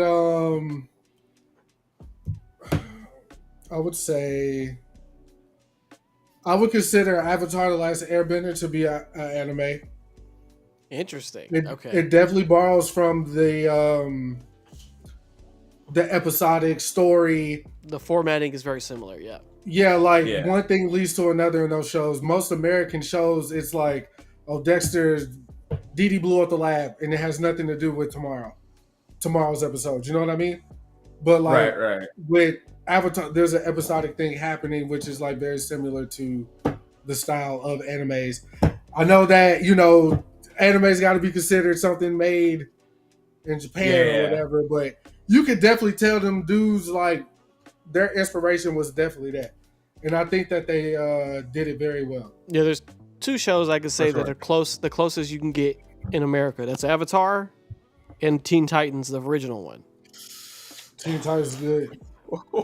Teen Titans. The original Teen Titans is something like I need back in my life. And I'm sorry, Teen Titans Go. It'll never match up, and I will forever hate Tracy them went on a rant for yesterday. teasing. Bro. I don't even Bro. understand where the fuck that. I just looked up one day, and Teen Titan Go was on TV. Like, what the fuck is this? Where the It real just- Teen Titans at? A comedic kids version. Bro. Yep. Yeah, And no, and then we it, ain't and then doing it teased like, hey, like they had the episode where it's like The crossover. Yeah. I think we found our way back. I said, oh my God, just run them both. Just have it for the niggas who know and then have it for the niggas who don't care. But give Yeah. us the OG Teen Titans back, please. Yeah. And then it's just a movie with the I will Bro. say that Snyderverse episode they did was pretty fire though. I wasn't mad at that. Okay. Yeah, The- I wasn't mad at that. The second season of him just like losing his mind about Slade being alive was insane. That whole Peak, season yeah. was insane. Peak. No, I'm sorry. The moment where he just starts boxing Slade, like and he's getting beat the fuck up, and all the times are like, bro, we're tired. Yeah. He's over it. He's Yeah. not here. You look stupid. Raven, get Yeah. in his mind real quick. Just silence it for him so that we can show him. He's like, he's really here. Raven's like, come here. What the fuck just Yeah. happened? Yeah, no, Slade's there. And everyone's like, wait. What do you mean? Slade's been here the whole time? It's like, no. Slade's in his head. Like dead ass. Slade is literally in his head, beating his ass. Yeah. Every day. He is catching hands Like, constantly. he's catching hands genuinely day in and day out, and we I thought he was like fucking- there was a trend on Twitter a couple months back when they just took all of Robin's fights and like talk about how he was like the ultimate crash out. Like when he like the movie where he jumped off the building and he was holding his knees, bro. And like, bro. no, like Bro. I didn't realize how He bad like tackled him that. so He was a hard crash that the out. Bro. billboard came off. Yeah, broke his fucking staff hitting Starfire, bro. Like he froze a bitch and like shattered her or some shit. Like Yeah, yeah, bro. He was on some He violent had shit. Cinderblock, who was Yeah. like a 15-foot concrete monster, yeah, said yeah. and threw it. How? You're Robin. They were trying to figure out who was his Batman though. Like which Batman have we gotten? Was the Batman to train this particular Robin because he's so unhinged? Yeah, that's Dick Grayson though. Okay, Yeah, so no, that is- I mean, that but is who's for his sure. Batman though? It has to be Bruce. But I'm saying like, is it Batfleck? Is it Oh, I think Robert it's just like who's the most I don't even know if it's one that we've ever seen because type that shit? that yeah, nigga because it doesn't attach to the That animated show. Robin. And I mean, obviously that, but even if we try to compare, Hey, the that live action Teen Titans show. Mhm. They like because that was Dick Grayson in that, even though he was Nightwing when he was Robin at first, he was Nightwing. That Bruce might have been that Bruce for sure, because that Robin was unhinged, bro. Yeah, I mean the very first episode, he's like, "Fuck Batman," Yeah, while beating that somebody. nigga was that nigga was unhinged, bro. Yeah, That live action Teen Titans was something they were talking about since I was in high school. yeah. It was supposed to air on TNT. It started all right. It got a little crazy though. Yeah, they did too fucking I haven't much, seen it bro. still.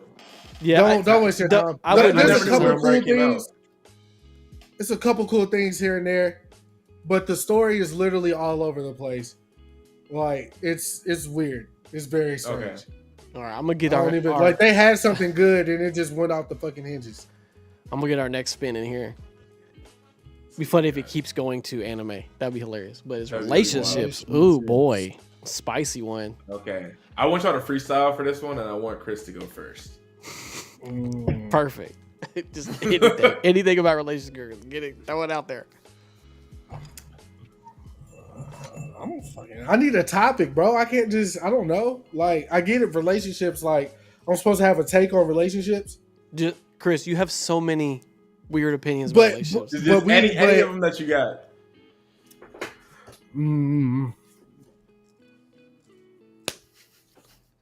He's trying to think of how I'm- crazy he wants to go. I'm scared. I'm scared for this. I don't know, man. Y'all put me on the spot. Like, That's the point. can you? But this is what I'm saying. What about relationships am I supposed to say? Like they're good, they're bad. Like what am I? Where am I? What's my angle? Like, I'm letting you have free reign. I have no clue what you might say. It can be a hot take about something that you think is good that people don't think is like that good, or it can be a hot take about something that you think is bad that people don't think is that bad. Whatever you like to do. I'm just excited to. I'm excited to hear this. I don't know who's watching, so I do want to say the right thing.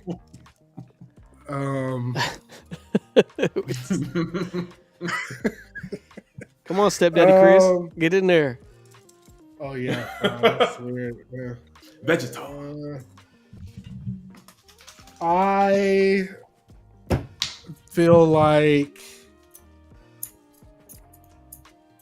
I don't know. I don't know because like I haven't been in a relationship in a while, and I see these topics, but they're all like 50-50 or like it's bullshit. I think okay, my hot take on relationships is you got to work at it.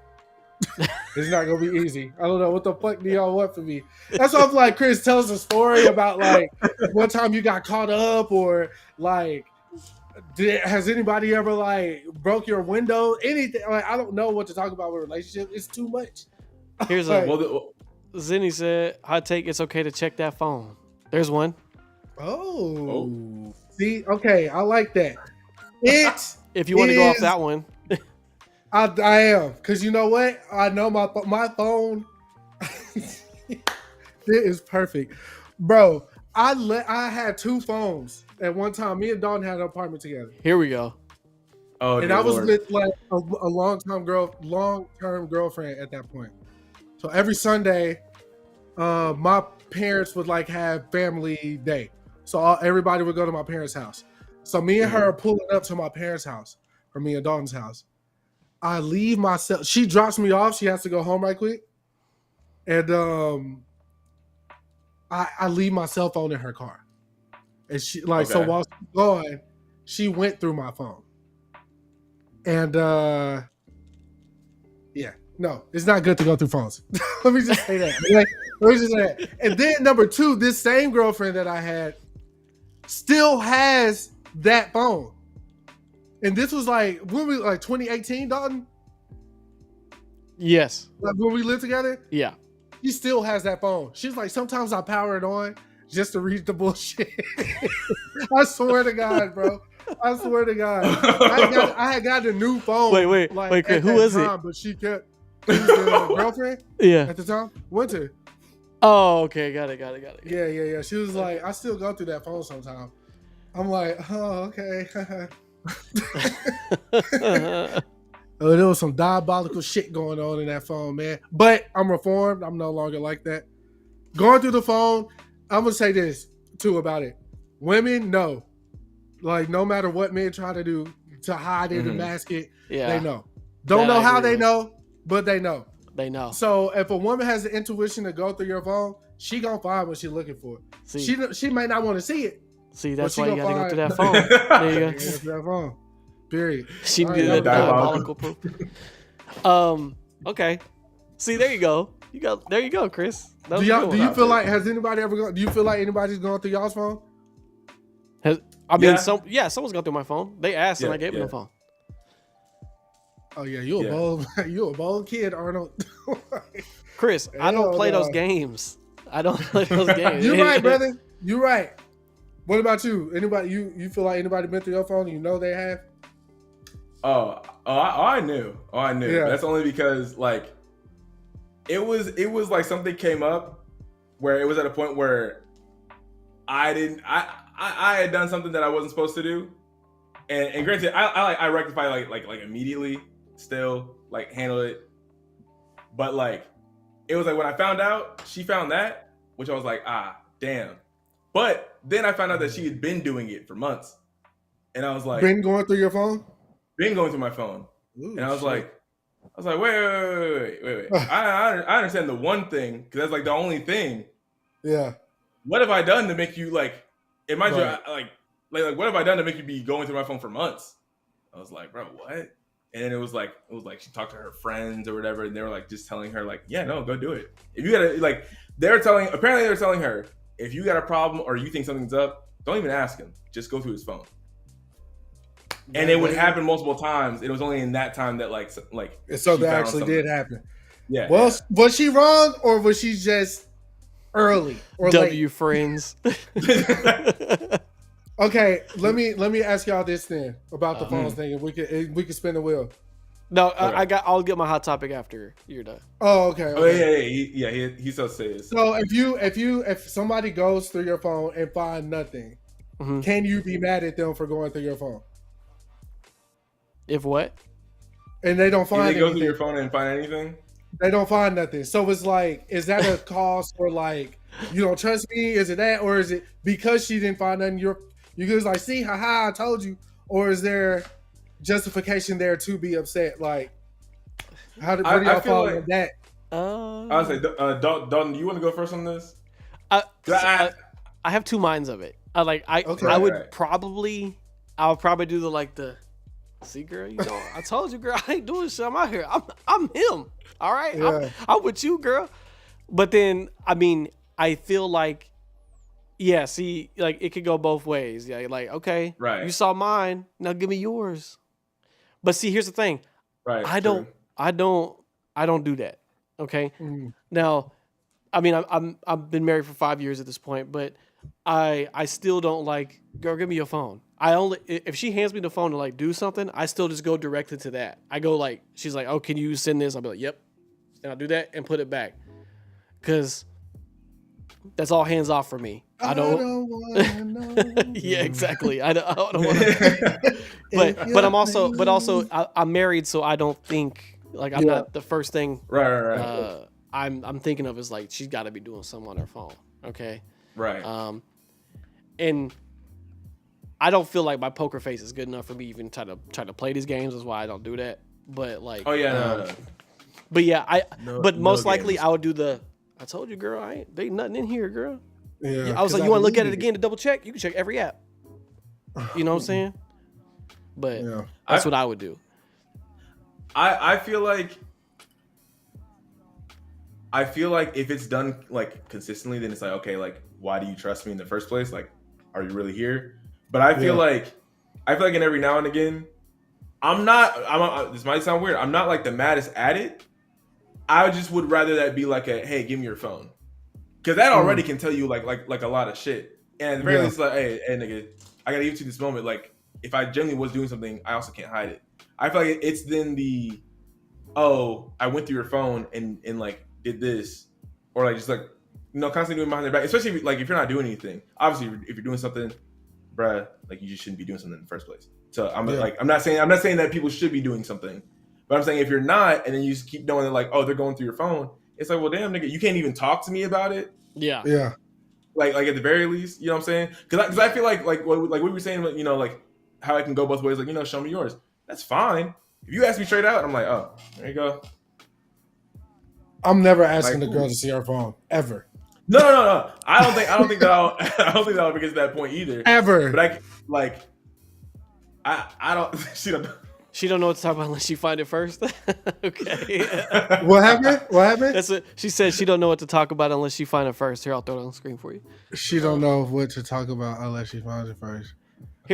Here's a question for you. If you're out to dinner with the phone, okay. This is really to Zinni. I already know what this is. If the phone is face down on the table, is that a red flag?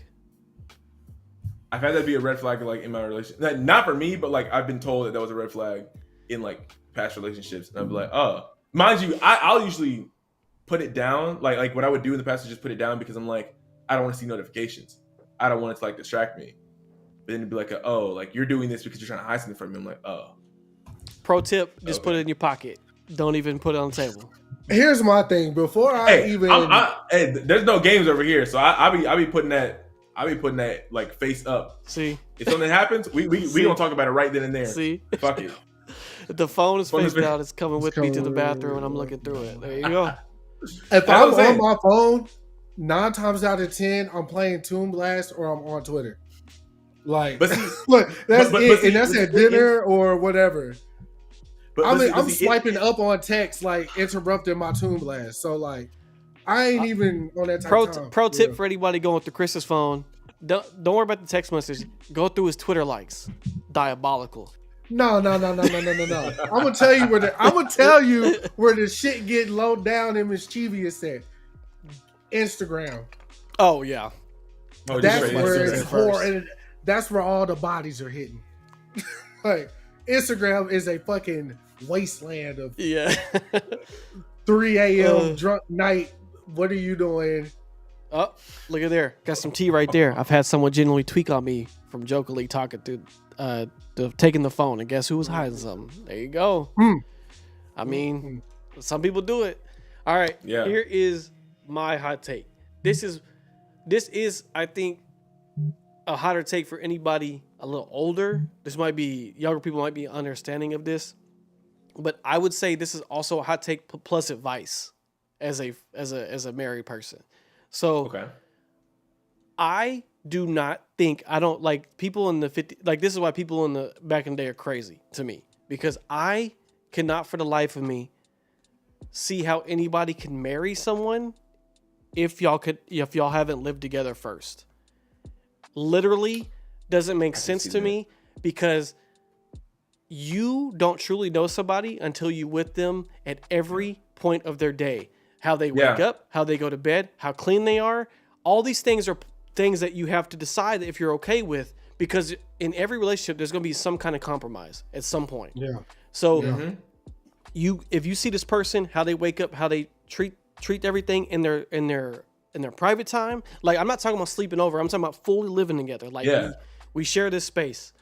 So I feel like that has to be a requirement. It has, because you used to be considered shacking up. Like, this is ungodly to live together. But I do not understand how that's possible, because you could be like, oh, this is insane once we're together. Like, this person is dirty. You don't truly know until you're like living in an environment. Because sure, maybe for a week they're like, ooh, do, but then over time, you're going to see the real them, how they're treating the space at some point. Like, the levee will break at some point. So like, I was with my wife for 2 years before we moved in together. We lived together from 2018 to 2020 when we got married. So I lived with her another 2 years to make sure, like, okay, is this where we're at?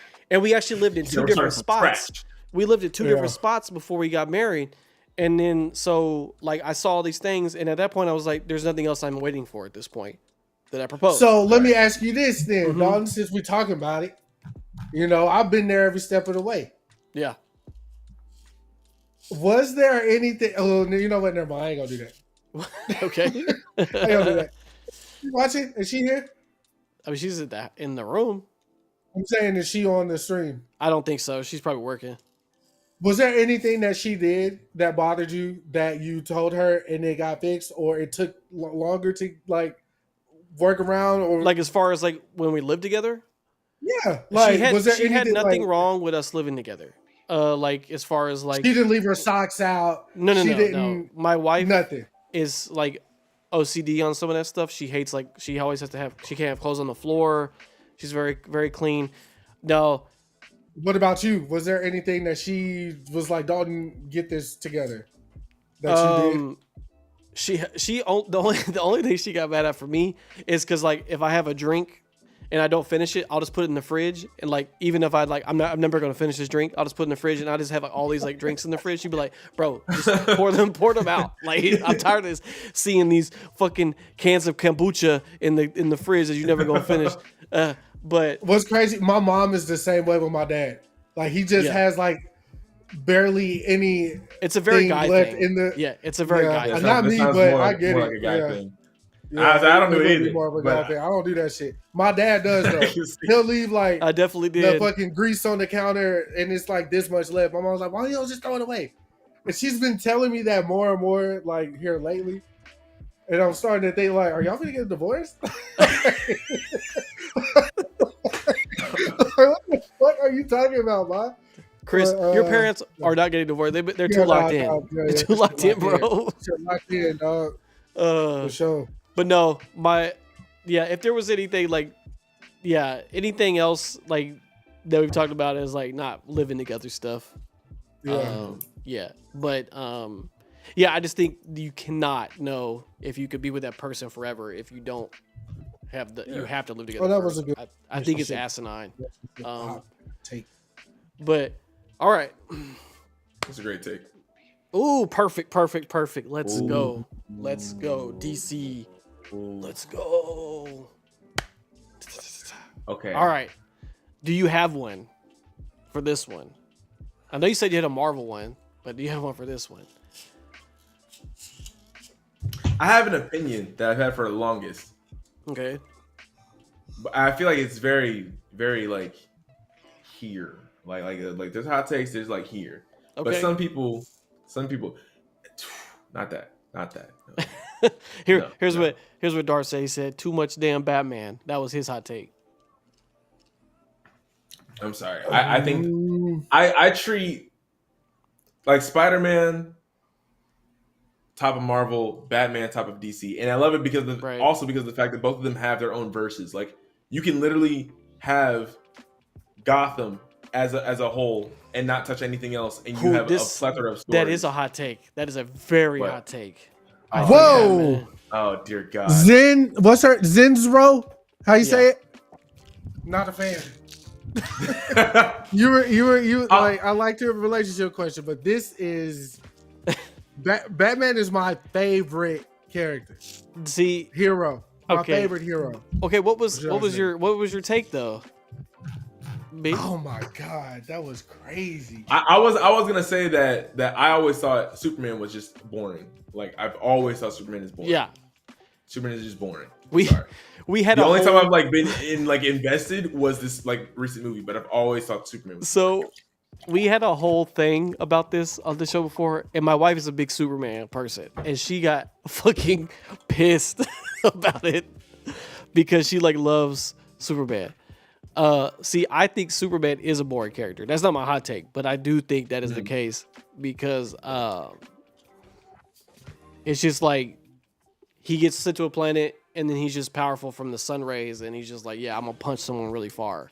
Like, he doesn't have a lot. And his weakness is a green rock. I mean, It's just hard to care about his character. Whereas I feel like with Batman, especially like the ways you think about it and like the ways that he can be portrayed.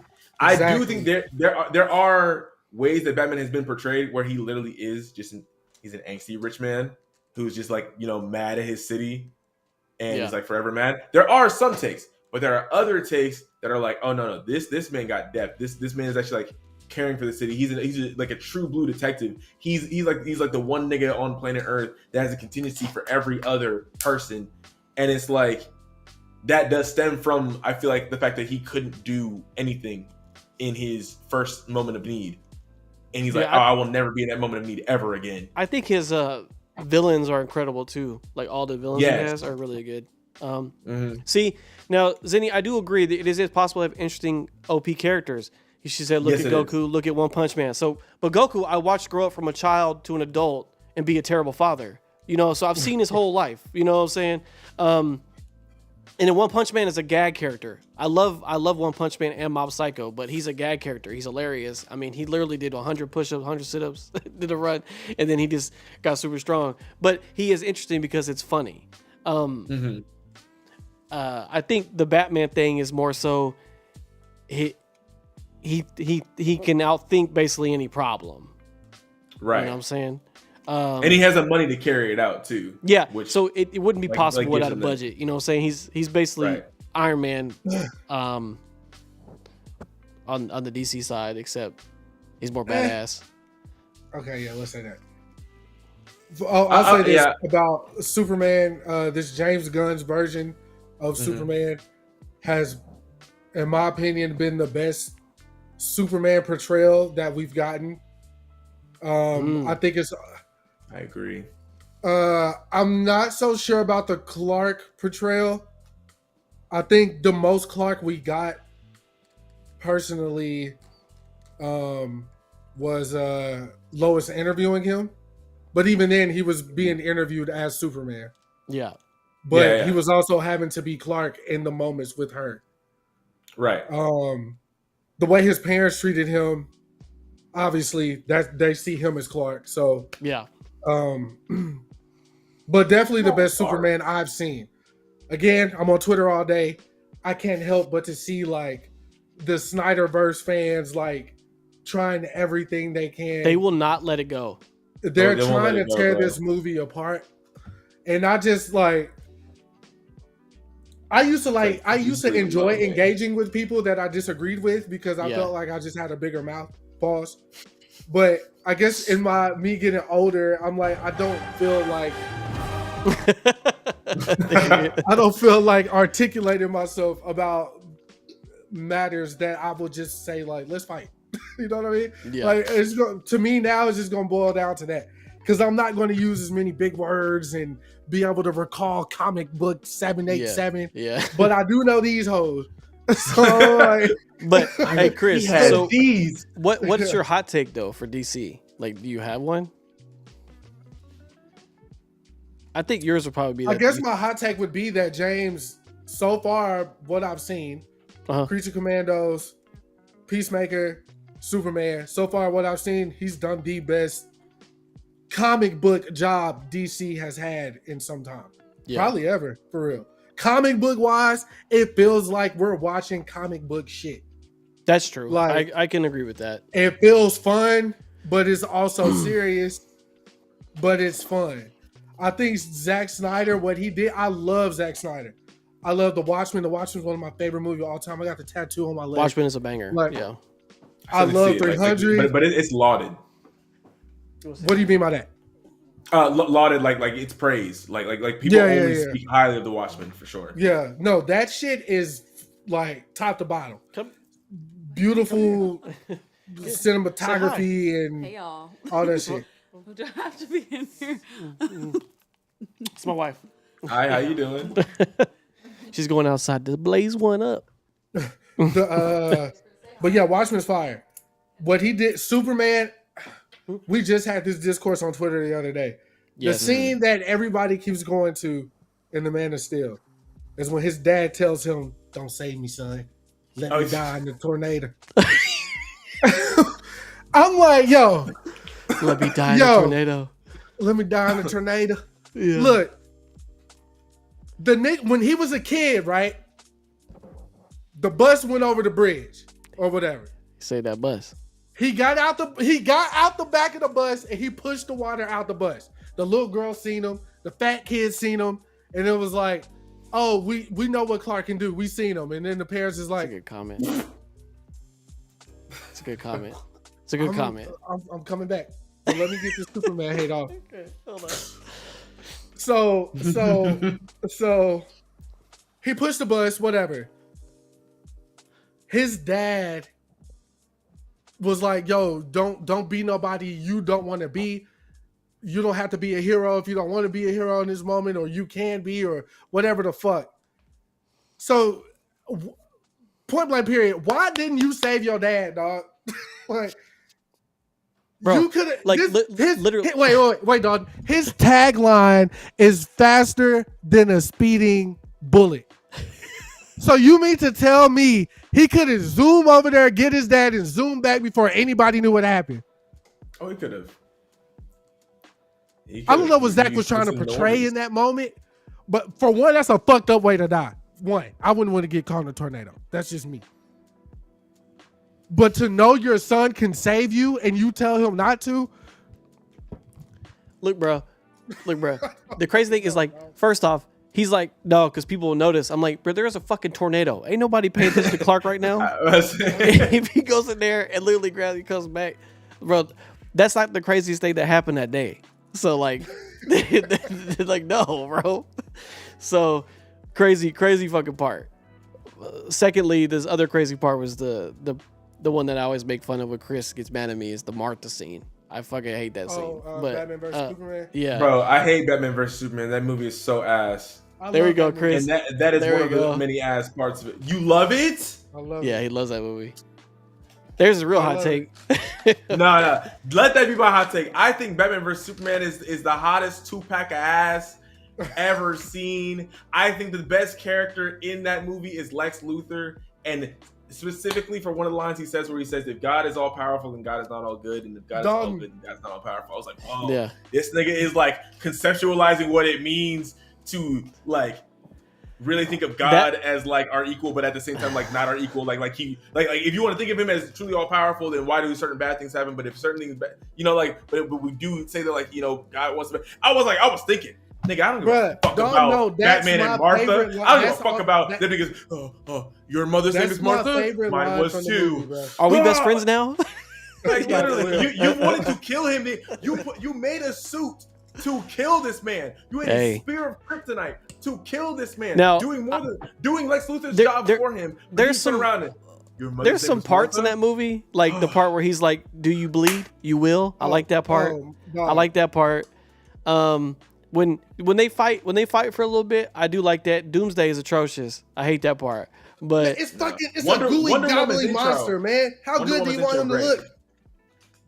How's Doomsday? We know how Doomsday's supposed to look. We've seen him before. What do you mean? Man, look, I'm not mad. I wasn't mad at. He looked like a kneecap. What are you talking about? That God can't be all good and all powerful. Yeah, that's a bar though.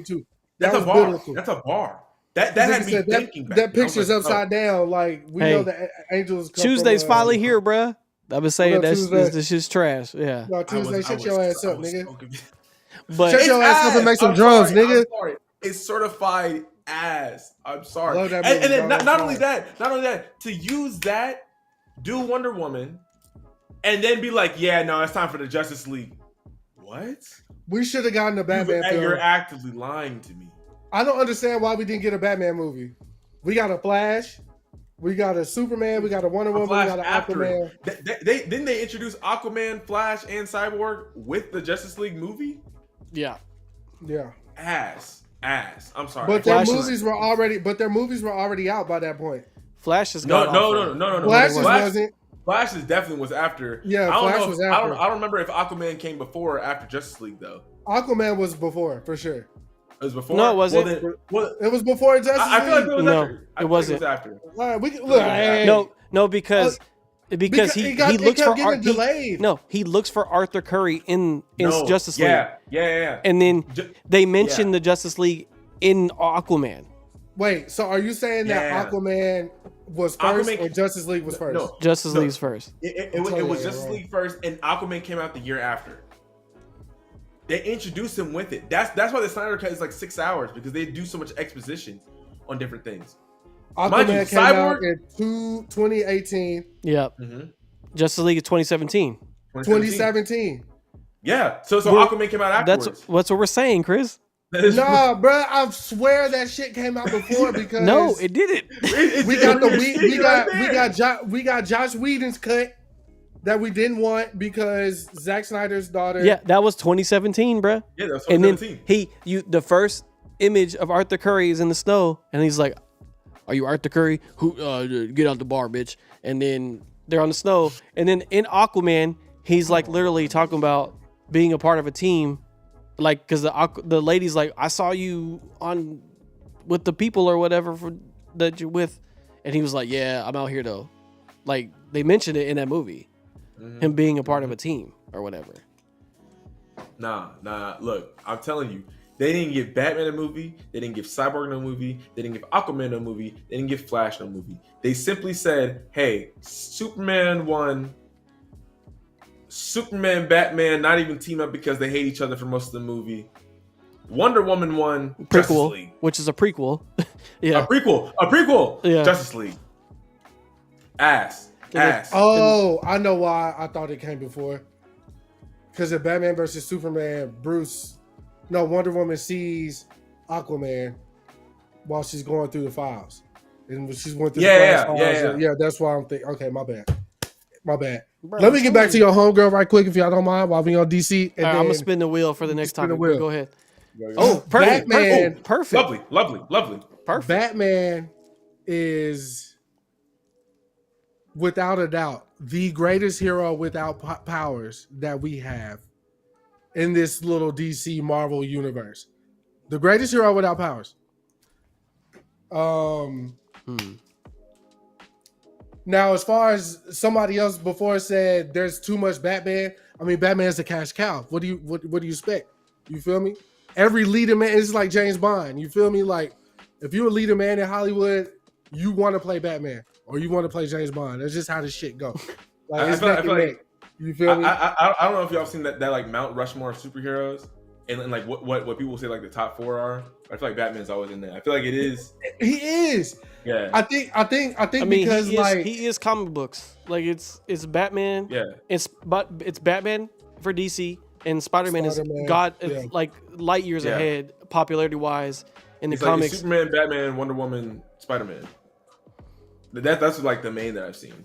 yeah, I've seen Wonder Woman a lot too. All right, but we got the moments passed. But look, Batman, we gotta pay some more respect. The best hero video games we've ever had, or Batman. That's true though. That is true because the Superman games are ass. I have to finish those. Yeah. Except do I not do play enjoy the, Spider-Man. I Don't did don't enjoy play the Kill the Justice League games. Oh wait, hold on, wait. I just thought of what you said. I'm not gonna lie. You may have a point. I haven't played them, but you do gotta put Spider-Man in them because Spider-Man Those are been good. on a run. Spider-Man. Spider-Man has been on a run too. Because I was playing back when like when the Tobey Maguire movies were coming out. And I was playing them on like the GameCube. Yeah. Oh hell yeah. Yeah. Oh hell yeah. Yeah. New York knew Yeah. me. Yeah. New York knew me for real. Yeah. Yeah. Hell yeah. The Spider-Man games have always been fun. They Mm-hmm. rarely miss with any of those. Look, y'all found the My middle ground Marvel- here, Chris. Y'all found the middle Okay. ground. She says Batman movies are good. Batman is a hero, So y'all found a middle ground. She likes the movies. The hero aspect is like, yeah, you let the Joker get away with a little too much, but I mean, but isn't that the whole thing with like Batman and Spider-Man that like they don't kill people? Mystic Bean followed. Shout out to Mystic Bean 23. I was at Mistake. Yeah, they don't kill. So, Yeah. and Batman literally says if he does it once, he will not stop. Yes, So, he's like, Mystic Gintama gifts all day. Gintama is my favorite anime of all time. Love it. Really? Yes. Solid. Do I think it's the best one of all time? No, but it is my favorite. My It's personal your favorite. favorite. Yeah. Yes. I respect that. Okay, Oh, Marvel. whoa, Perfect whoa, segue. We'll go. Yeah, let's go to Marvel. Let's go to Perfect segue. He said he had one. Loaded up for this. got I one want to for hear this what one. this is Got one because for I'm this highly one. interested. I got I one got too. one for this one. Yeah, Mystic. Okay. Not enough people do know Gintama because it's the most anime, if that makes sense to you. It's the That's most literally how people talk to me about it. you could possibly find.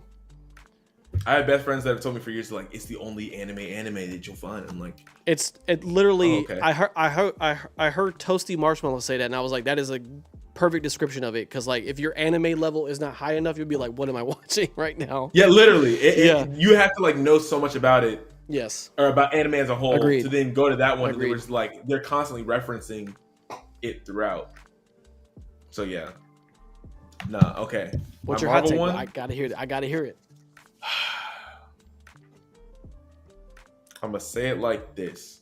I think MCU fans are ungrateful. And the reason I say that is because every MCU fan who shits on the Eternals, I have to have a dialogue with, bro.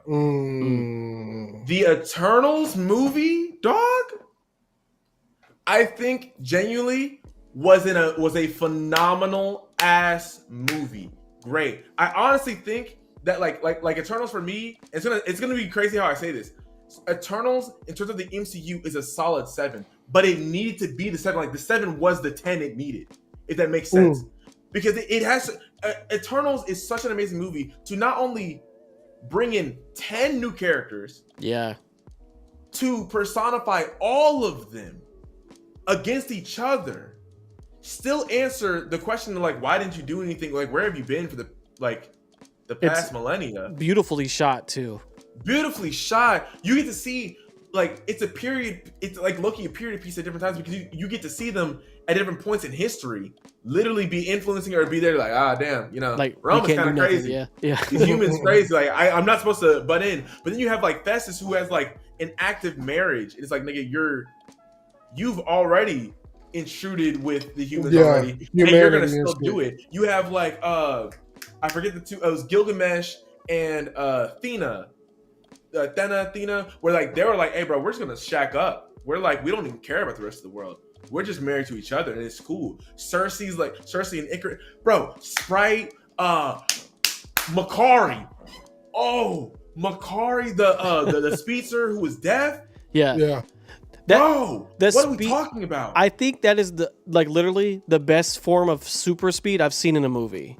Like legitimately. It is one of the best. Yeah. And mind you, and that's what I'm saying. The storytelling, amazing. Where it could go, amazing. The setup it does for Blade, amazing. And you're telling me Mr. I thought the Blade thing was a little bit of a reach. No. But I get it. But I think that's cool to at least introduce like that.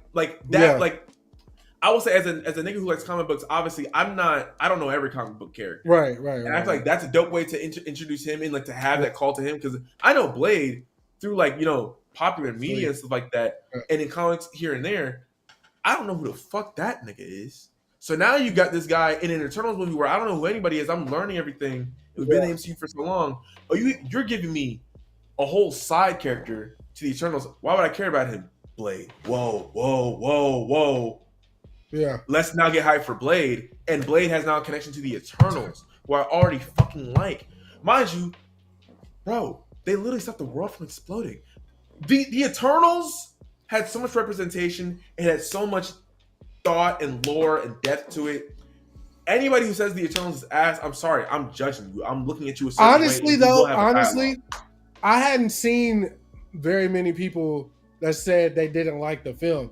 I think it was more movie critics shitting on the film because it was right after the fucking 22 movies we just got leading up to Thanos. So this was a whole different pace. Yeah, and I think feel like the critics this movie had a very hard uphill battle to climb because it was a team. Like no one knew who the Eternals were. Yeah. It came Right. after the fact. Like they had to address the why aren't you here, and then when you give them the low hanging fruit of a someone called shitty villain, he's just kind of whatever. Like that's easy pickings though. I got words for this. Because I feel like that's the cool part about it, is that's where when you see Marvel in the beginning, right? taking a chance. Like Iron Man was not the home name that he was before that movie came out. No, and no, that's no. like been said by many people. Yeah, he was Iron a Man B is not- tier it- character. B-tier, Spider-Man, B-tier, if X-Men. anything. It was Hulk, it was Wolverine, it was Spider-Man. It was not Iron Man. Iron Man was not talked about like that. You when you take a chance with Iron Man, Cap, and Thor, go through that. Then you get into phase 2, and you are actually taking chances because you let James Gunn do Guardians of the Galaxy. Who knew the Guardians of the Galaxy, Big hit. bro? Big hit. Turns out to be a big hit. I feel like by the time that we got to Infinity War and Endgame, okay, crazy, right? You know, Marvel's built up to this for 10 years. They've been doing this for 10 years, building up to this Thanos. Crazy cool. And this is why I say I think Marvel fans are ungrateful, because then phase 4 comes along and everyone expects it to be like, okay, well, we were in phase 3, we gotta go here. Yeah. And they're not taking phase 4 for what it is, which is like a here phase 1. Phase 1 was here. 1, 2, 3, like the elevation. Phase 4 had to come down. You can't just keep ramping up the entire time, especially when you killed off your main 2 niggas. You like, and I feel like with a competent mindset, we can be like, yeah, no, of course, we're not gonna get Avengers level stakes in the next like 10 movies, bro. Yeah, Because that's everything built up to that. You built up to that for 10 years. You now, and now that you've settled that, you can't sit here and be like, well, what else did they set up behind the scenes that they've been building up to for the next 13? No, bro, you have to let the characters reconcile with what happened for the past 10 years. And then get to a point of like, okay, let's face the next threat, which could have been Kang in a great way. But everyone is so much on like, this has to be the greatest thing ever. They can't accept it when Eternals does what Guardians of the Galaxy did and takes a creative approach to introducing a whole new slew of characters. And they're like, it didn't give me the same excitement. They're like, nigga, shut the fuck up and listen to a great story. Yeah, because like, everybody wanted it to be like fun and bubbly, but that was it was like bleak. Yeah. So yeah, it's like bro. You have a nigga who sits up and has a marriage that he wants to. Mind you, he's not even human. He has a marriage that he wants to keep up, but is hiding from the world that like he's one of the niggas who created the atomic bomb, and he feels like guilty as shit for it. What? That's crazy to me. I think You're telling me you're not interested? Part of the Marvel thing is, I feel like a lot of the fans are like, okay, you made a lot of great points. I didn't even think wait, about it. I'm sorry. One last thing, because I want to do this too. I'm sorry. The other thing too is having a villain that's infighting. Imagine Guardians of the Galaxy, but then you find out like Drax is actually like brilliant and he's a villain like the entire time.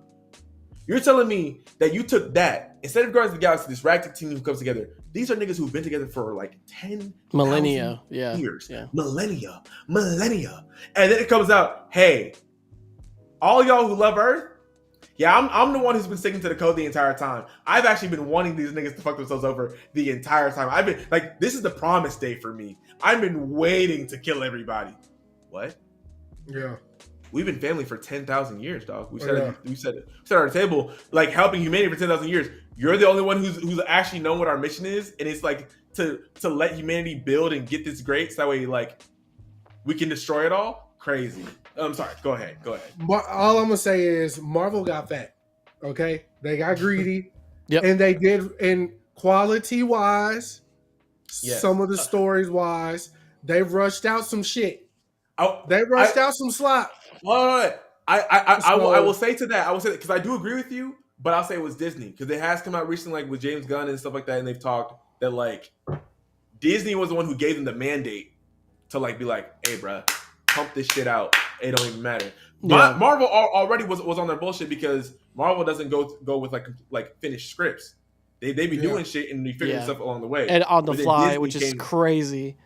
Right. That's wild as shit. But then it's like Disney was the one apparently who came to them and was like, yeah, no. That shit you've been doing at whatever pace, yeah, ramp that shit the fuck up. I'm trying to see it. So something just came out today. So I'm glad we just landed on this. Go ahead. Did you watch X-Men 97? Yes. Loved it. Okay. I know Dalton has. And so have I. So the showrunner got fired, right? What's his name, Dalton? Bo DeMaio? Whatever. He got fired from the show? Oh yeah, Yeah, before before the the show first came season out, even ended. Yeah. Wow. So he actually got on Twitter. There's been a lot today. of hearsay about why. It It was like an OnlyFans situation. Let me pull this shit up right quick, man. Okay. No. Yeah. Let me show you. Let me hold on, man. Because he was going off today. Let me keep this shit all the saying way like funky. he was talking about not Zach. Kevin Feige. Kevin Feige, Basically, yeah. he was saying Kevin Feige and whoever was like the overseer showrunner for X-Men 97. They basically were jealous in a way that Marvel fans were able to use that show, something they didn't have anything to do with, as a like, this is what it's supposed to be. So that's why he got fired. They used his OnlyFans content as and the stirred the up legal some way shit. to do it. Yeah. But he's coming out and saying like, look, we did something great that Kevin wasn't even involved with. He didn't show up to the release party for the movie or the show. He never thanked the fans, nothing. And he got fired and the show got taken from him, and now somebody else is about to put out season 2. Oh. So it's like, my hot take for Marvel is they got fat. And I feel like Kevin is like slowly sinking that shit. I don't know who's, I can see that. RIP to Stan Lee, man. I don't know. Maybe when he passed, niggas felt like they had free reign to do whatever. And there's like, let me, you feel me? Because there's no way we go from a movie like, and let me go back. I've been an advocate for saying like, all these Marvel movie like solo films have not been like, to me, right? It's only the team up movies where shit like gets crazy, right? Iron Man 1 was Shang-Chi fire. was a hit though. Shang-Chi was fire. I fuck with Shang-Chi. But you go to Captain America, the first movie, right? It was cool. Yeah. Winter Soldier took it up a notch. Winter Great. Soldier. Right? My favorite like Marvel film from that era is Civil War, hands down. Civil War's amazing. But Avengers like 2.5, basically. All their one-off movies were, and we compared like Cap. You can even do Iron Man 2 and 3. You could do Thor 1, 2, and 3. You could do Captain America 1, and like compare it to like this phase that we just got with like Captain Marvel, The Invincible, Shang-Chi. Ant-Man. I mean, are they really that bad compared to like? Because those films were just films to get us to the next point for real. It wasn't really any, to me, wasn't real. No, Cap had a story. I guess they ended the story well, but it wasn't. Yeah, but here's the difference between that and just to deflate that one a little bit, is that back then, those movies had a limited scope and limited budget. Now these movies are getting stupid money to be made and they're coming out ass. I think that's a problem.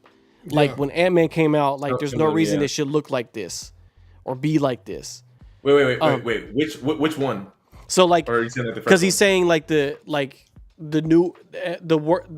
old ones compared to the new ones, like did they not blow my mind? Or like I'm saying Oh, okay, I see now, what you're saying. back then, like for instance, Iron Man 1 was like $40 million or something like that. Like imagine that budget like on a movie. Now the Fantastic Four cost $200 million to make, with minus marketing cost, right?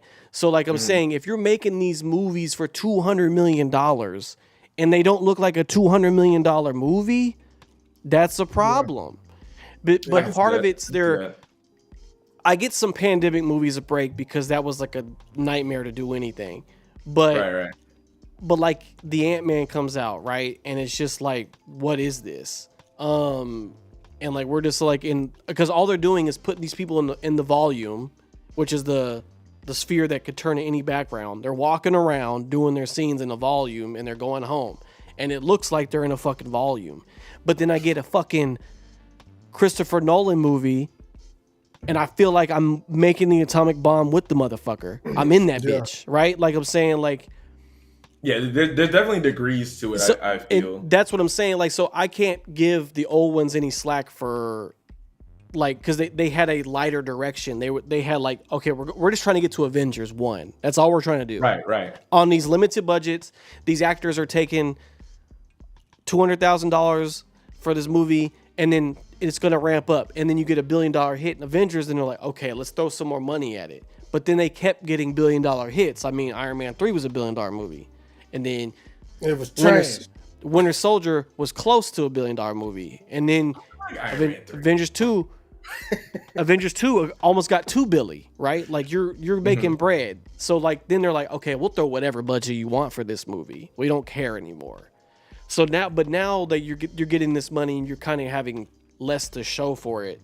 So I do get the older ones some grace. There's a simplistic style to those older movies that I don't mind. And I think back then the kind of director's vision, you can kind of tell the directors had like a certain thing. Like I can tell from Iron Man 1, like I could tell what he was doing with it. Like I could tell what they were doing with Winter Soldier. Now it's kind of, I feel like they have like a blueprint and they kind of have to stick in the little model so they don't break the timeline up because it's been such a... So my hot take, I guess, for Marvel is... I'm sorry to say, I think the next two Avengers movies are going to make bank. I think Spider-Man Brand New Day is going to make bank.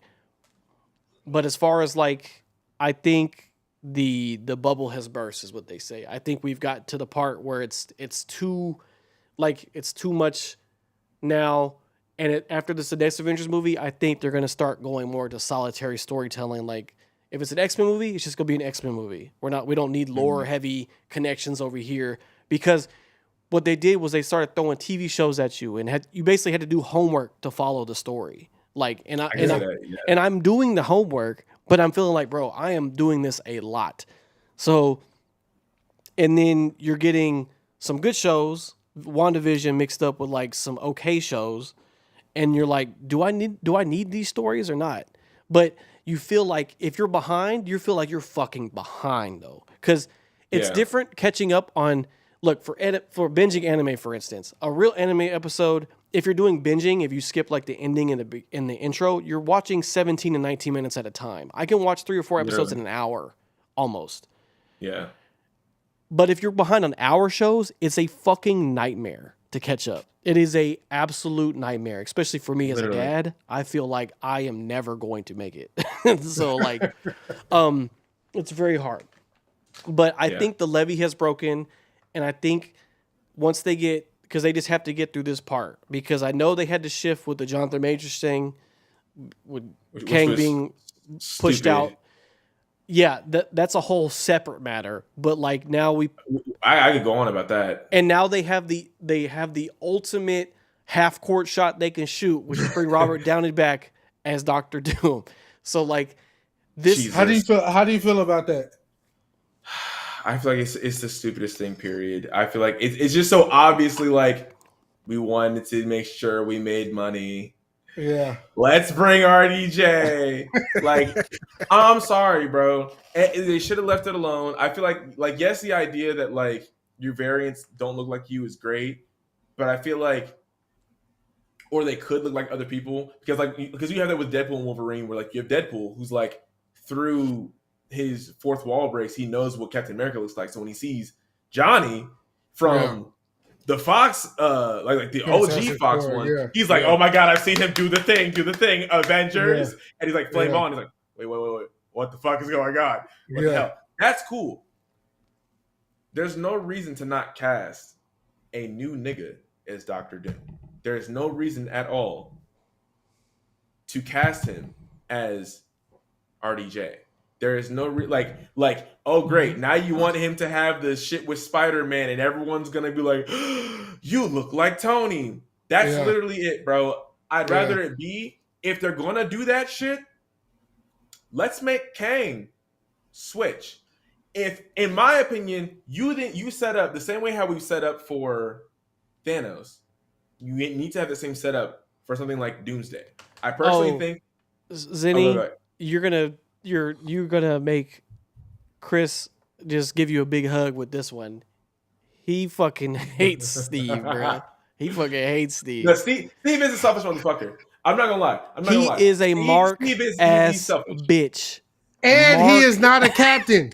Wait, what do you mean a mark ass? He is a mark, bro. He knew without a Oh, yeah. shadow of a No, doubt yeah. his friend killed another friend's parents and was And like, didn't tell him. oh, I didn't know it was And him. they beat his ass for it. Yeah, jumped him about it. No. What the fuck? I'll Mark give you that. I'll give you that. ass bitch. Then he go No, back no, in no, see- time and fuck up what Peggy had going.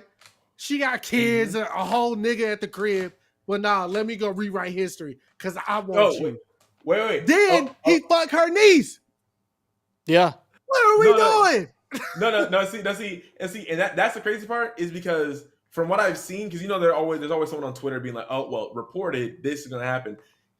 What I've seen in like the most recent reports is that Doctor Doom is gonna do all this shit that he does in Doomsday, starting because Steve, right? He Cap started the went incursions. back Yeah. and started the incursions by being with Peggy. See, and it's just like I don't hate that. I think that's I don't hate that as an. I think as an that's idea. I cool. don't. That doesn't change the fact that he a mark ass bitch and he needs to get his ass beat. Yeah, if he's gonna die, kill him proper. You feel me? Don't let him live a comfortable life. Yeah, he came back Die. looking like a damn nutsack sitting on a damn He bench.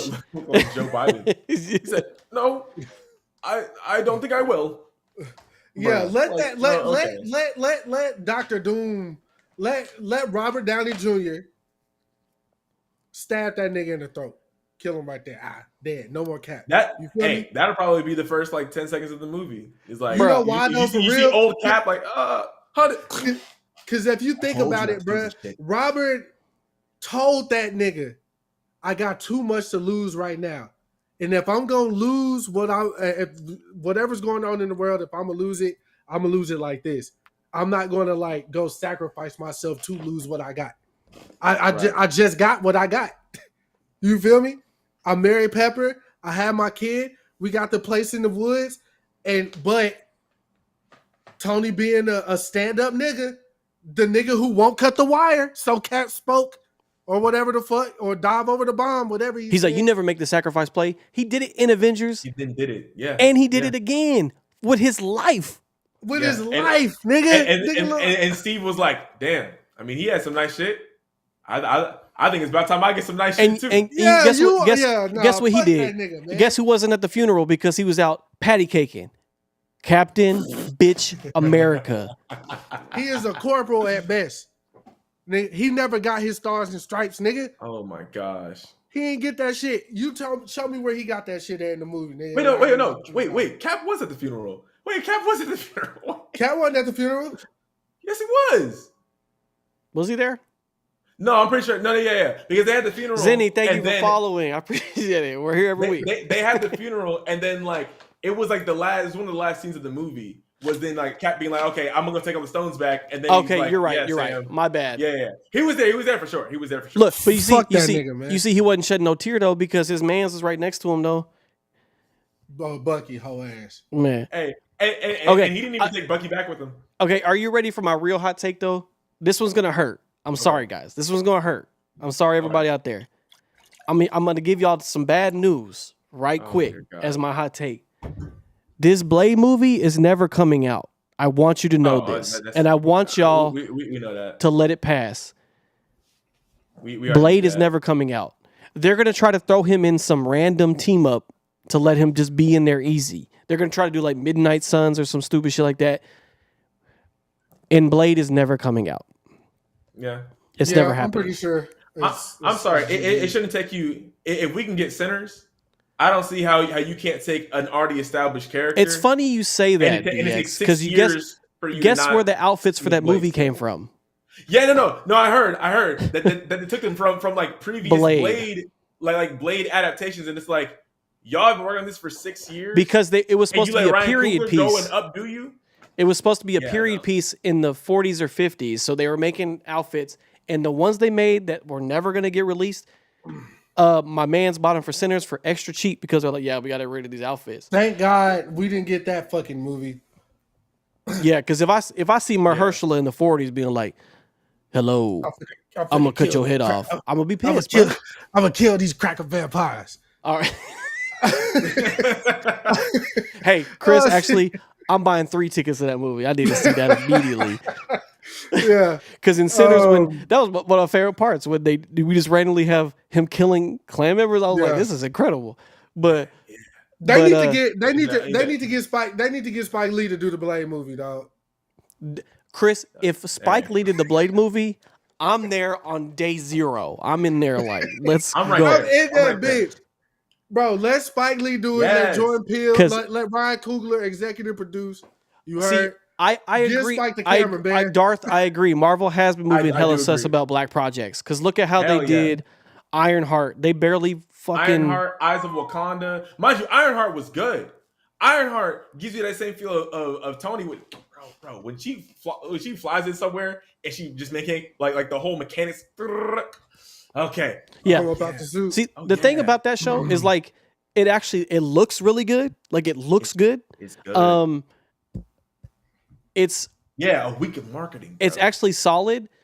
The only thing that was killing me and my wife about that show is that like she was driving me crazy. Like the character was driving me crazy because she was like she literally just fought in Wakanda and helped them fight people. But in this show, she's like tweaking about everything. She's like, oh my god, I can't do this. Oh my god, I can't do this. Well, I mean that makes sense because her whole thing is that she like has a mind equivalent, if not better, than Tony Stark's, but has none of the funding. I get that part, but yeah. she is like tweaking that whole show. So my wife has like high anxiety, so she was like she's spazzing me out because she's freaking out like every episode. Yeah.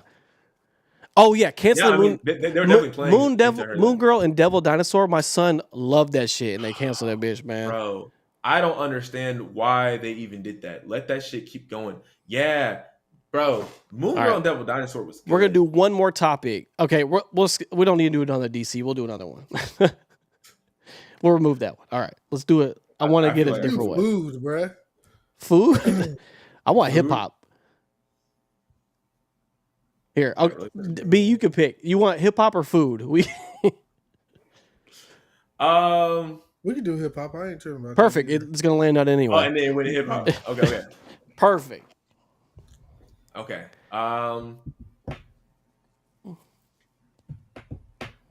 Shit, I'm gonna ask y'all to freestyle. I probably will have one based off like something y'all say, but I want y'all to freestyle. And Oh, you want me to freestyle? Oh, check it. That's why at first I was like, damn, I ain't got no bars. the But whole you made the cycle right topic. now. On the ready. Yeah. So you want to just freestyle? Yeah. Okay. All right. I feel like there's a lot of ways that we can go with this. Yeah. already know So where I'm hip hop, oh, old hip hop. now that we have a Okay. full circle moment, we started with hip hop and we told you that me and Chris had a personal matter with Jid. Here's what happened. This isn't my hot take, but I just wanted to let you know what that was. So Okay. I don't know. There was a couple years ago, they did a like During the Vans pandemic. was doing like a competition where During the pandemic. during the pandemic where they would headline important. somebody for like the series they were doing. Okay. And our friend, who is one of the musician friends we know, B. Anderson, now it goes by Bando. He moved to LA, started doing music full time out there, started making like moves, and he was one of the finalists for this thing.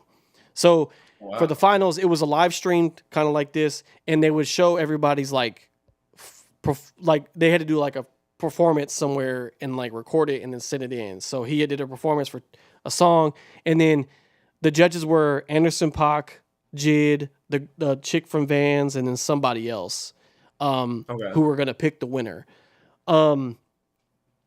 So they went through their performances, and then they did like the feedback part of it, of like how they felt about it, and then they would at the end they all voted who they thought should win.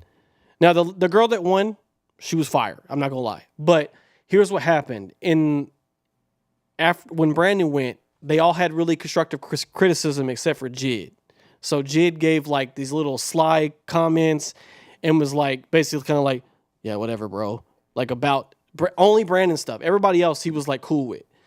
And see what Brandon is signed to Pulse Recordings. Okay, they work closely with like Right. TDE and people out there. So he's written songs for like Isaiah Rashad and all these other people. So he was and after it was all done, and we saw that, Brandon had told us like he's like, I actually know this motherfucker. Like him doing that is like a double slap in the face because I know he knows of me. Because I got excited when Anderson was talking because Anderson was like Anderson was like bubbly about Brandon, and I was like, oh shit, like Anderson .Paak is like one of my favorite feature artists. Like he's like amazing as a feature. So I was like, yo, that's great. But then you get to Jid and he's kind of like just like he was trying to play it off like I was trying to dissect what he was saying, and like he didn't give it, like he was just like so nonchalant and like didn't give a fuck about Brandon's stuff. I was like, yo, what is that about? So and so you gotta keep in mind too, like this is during the pandemic, so everybody's on Twitter watching this on another like screen, right?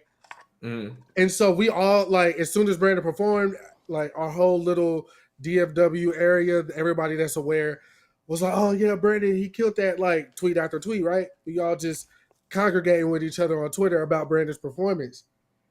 Literally, Brandon gets done performing. So like kind of like what Dalton just did with our screen. It went from Brandon performing to like the panel. Anderson's where Dalton is, the chicks where you are, I'm Jid, right? So Dalton talks as Anderson. No, you did great. Jid's face like this. Like, so he wasn't even like looking at the performance. He turns and looks at the camera, and he's like, oh yeah, it was great. And then he did that. And like, again, and then it went to the next person. So collectively, bruh, I'm telling you, it had to been at least, I ain't gonna over exaggerate, had to been at least 20 people on Twitter from our area that were all watching Brandon, who all collectively seen that happen. So we were like, yo, what the fuck? Including Miles, who we talked about earlier, who just won a Grammy. Like he was one of them. Like we're all in this area. Yeah, so we was like, oh yeah, man, fuck that. So every time, and it's hard to hate a nigga who's good. Like I can't not say Jid is good, but you played my friend, and like open like on the internet too. Like everybody's seen it, so it's like nah. So I ain't listened to Jid. It was especially when he was going viral for surround sound. I'm like, this shit is everywhere, and bitches twerking to this nigga. What the fuck? I can't even listen to this shit. Yeah, fucking Brandon. Yeah. But we still with our boy. Like that's what it was. It's like we're not saying he can't rap, nothing like that. It's just no. It's a personal, like we just like, bro, I can't believe this really happened. Like it's just like a random personal touch that we had was that one. So that makes sense. But my hip hop take is Drake will never be the same again. Oh. Yep. No. Yes. And the funny thing is, I was just thinking about Drake. like I don't know why, but as you were finishing what you were saying, Dalton, I was thinking about Drake. He'll never be that guy again. Never. I'm trying to think what I want to do. What I want to say, because I have and that's one of my takes. That's one of my takes, and that's why I didn't say. That's why I said I didn't have much, because I felt like something like that. I feel like we all can agree on. Like, Drake, not all. There's gonna be some people that are like, Drake. Look, I want Drake. The idea of Drake that I have in my head is not the Drake that exists, and he has not existed for a very long time. So up until the battle, I just held out for hope, like he'll eventually get back to what I love him for, and he would give us like little sprinkles of it, but it's kind of like the same thing with Kanye. Yeah, I would say like him, Logic, and Kanye are in the same boat, but for different reasons. Kanye has just gone off the fucking deep end. I don't even think I can say Kanye. I'm wearing a Yeezy hoodie right now. Kanye is my guy. Made me the man I am today. And even you can say it's tough, man. No. I'm sorry. After and the thing is, I know the points for each one of these artists. I know the points for me where I was like, I can't like defend you much. For Ye, it was Ye. It was that bipolar EP. That when he, I remember for one, I listened to it. I listened to it like fully, and I fell asleep in the middle of it. I was like, bro, this shouldn't be happening. Like, why is this happening? And I was like, maybe I'm just tired. Got a full night's sleep. Tried to listen again. Fell asleep. Said, bro, what? And even as I'm listening to stuff he's saying, I'm like, it just doesn't feel like. One thing I hate, and it's just gonna be me as a rapper who puts a lot of thought into his lyrics.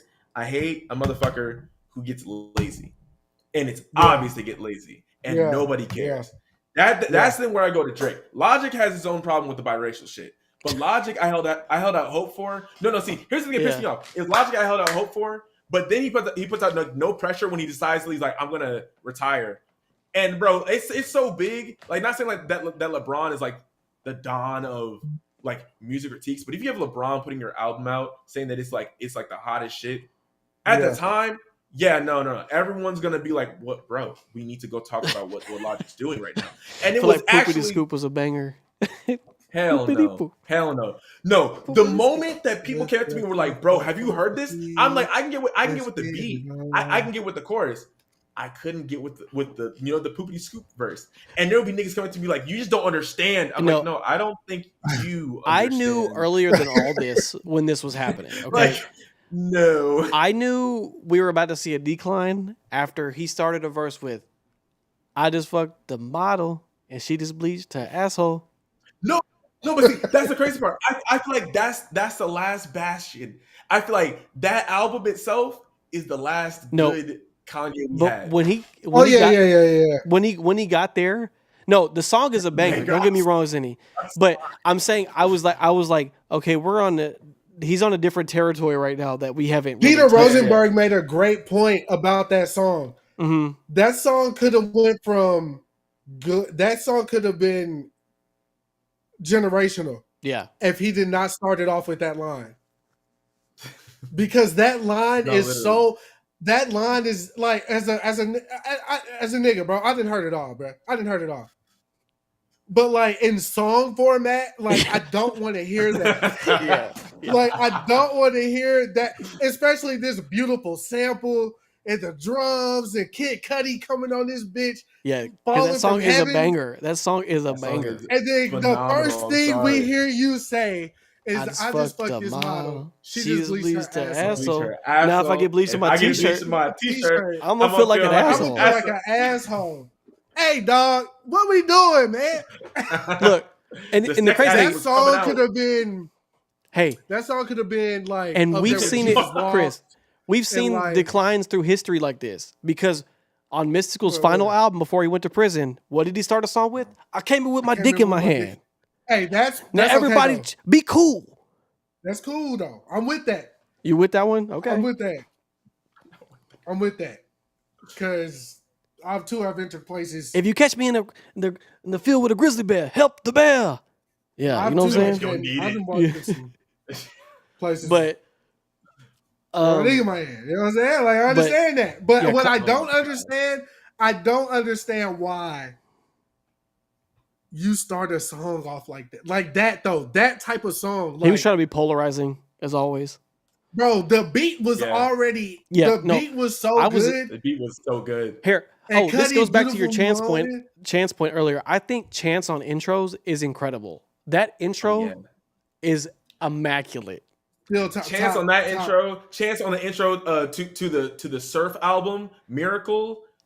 All the church bars he threw into that song, all the church lore, like the looking back like a pillar of salt.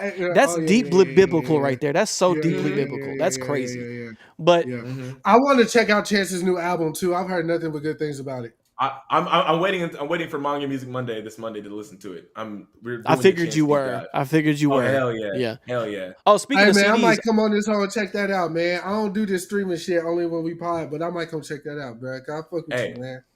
I appreciate it. Please do, because we listen to it like all the way through. Type shit. We do like an album every week. Word. What's the last album y'all did? Well, last week we did, this week we did. This week today, you did Jid's album. I did Jid's album. The week before that, I did Freddie Gibbs and the Alchemist Alfredo 2. The week before that, was it the Clips? Yes. Yeah. It was. Oh no! It was Tyler the Creator. Then it was Clips. Okay, got you. Chris, that should be your hot take. Go ahead and get your hot take, man, on Tyler, bro. Go ahead, say it. Oh, dear God. Oh, when is the end you man? But I got him where I want him now. Is that your hot take? What? Shout out to Paramore, man.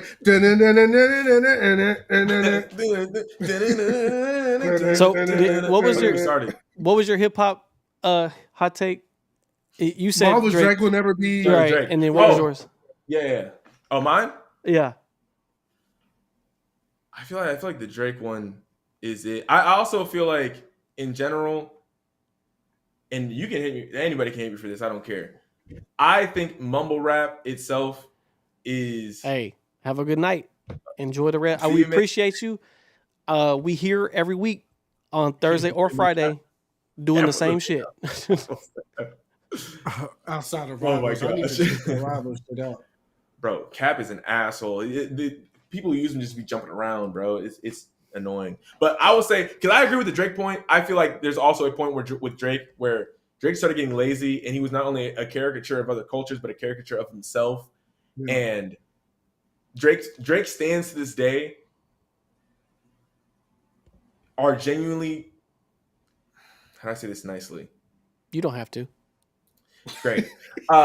They genuinely baffle me with their level of competence at times because he'll literally give you slop and you think it's the greatest shit ever. There are certain, now mind you, I also say this because Kendrick said during the beef, he said in Euphoria, keep making me dance, waving my hands, and it's gonna be no threat. He didn't tell him like I don't want you to stop rapping.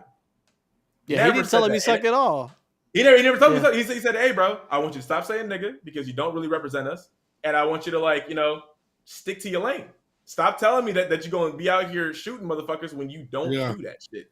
Yeah. And so he puts out that collab album with Party Next Door. The album was mainly ass. I'm sorry, but Nokia, there ain't no nigga on earth that can tell me that Nokia is not a banger. Like Nokia is a banger.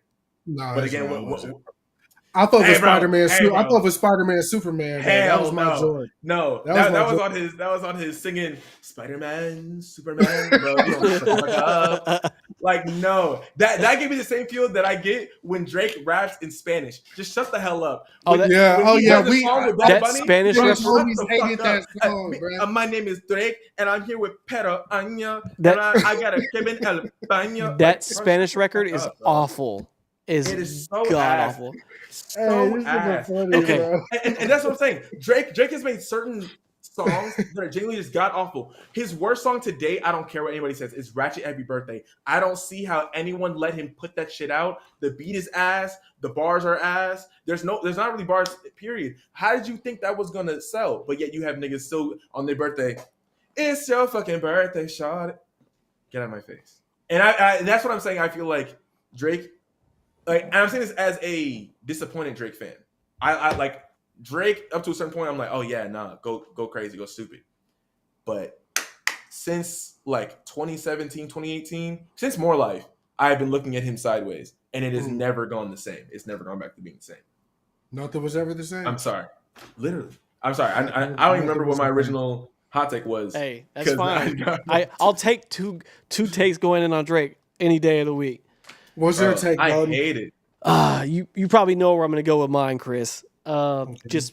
But there's so many people I hate. I'm just going to be honest.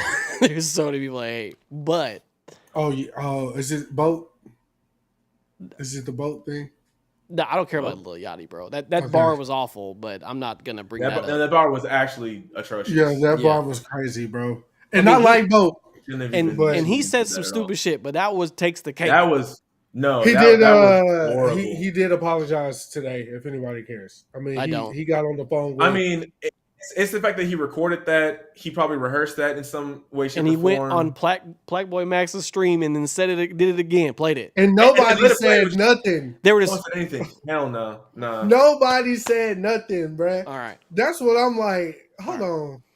Okay, So, but anyways, go ahead. Okay, here we go. Chris, you know this already. You're not gonna be surprised by this.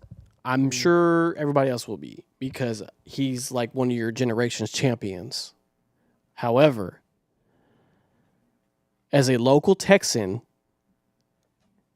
he's from here, and I hate his fucking guts. I don't say that about many people, Like I might say I hate their music, but I hate everything about this person. His name is Travis Scott. He is a literal fucking loser. His career started off stealing people's songs. Actual fact. He stole people's songs here in Texas and made them his own. He doesn't do anything except yell on a record straight up. Yeah. He does not rap good at all. He does not rap good any capacity.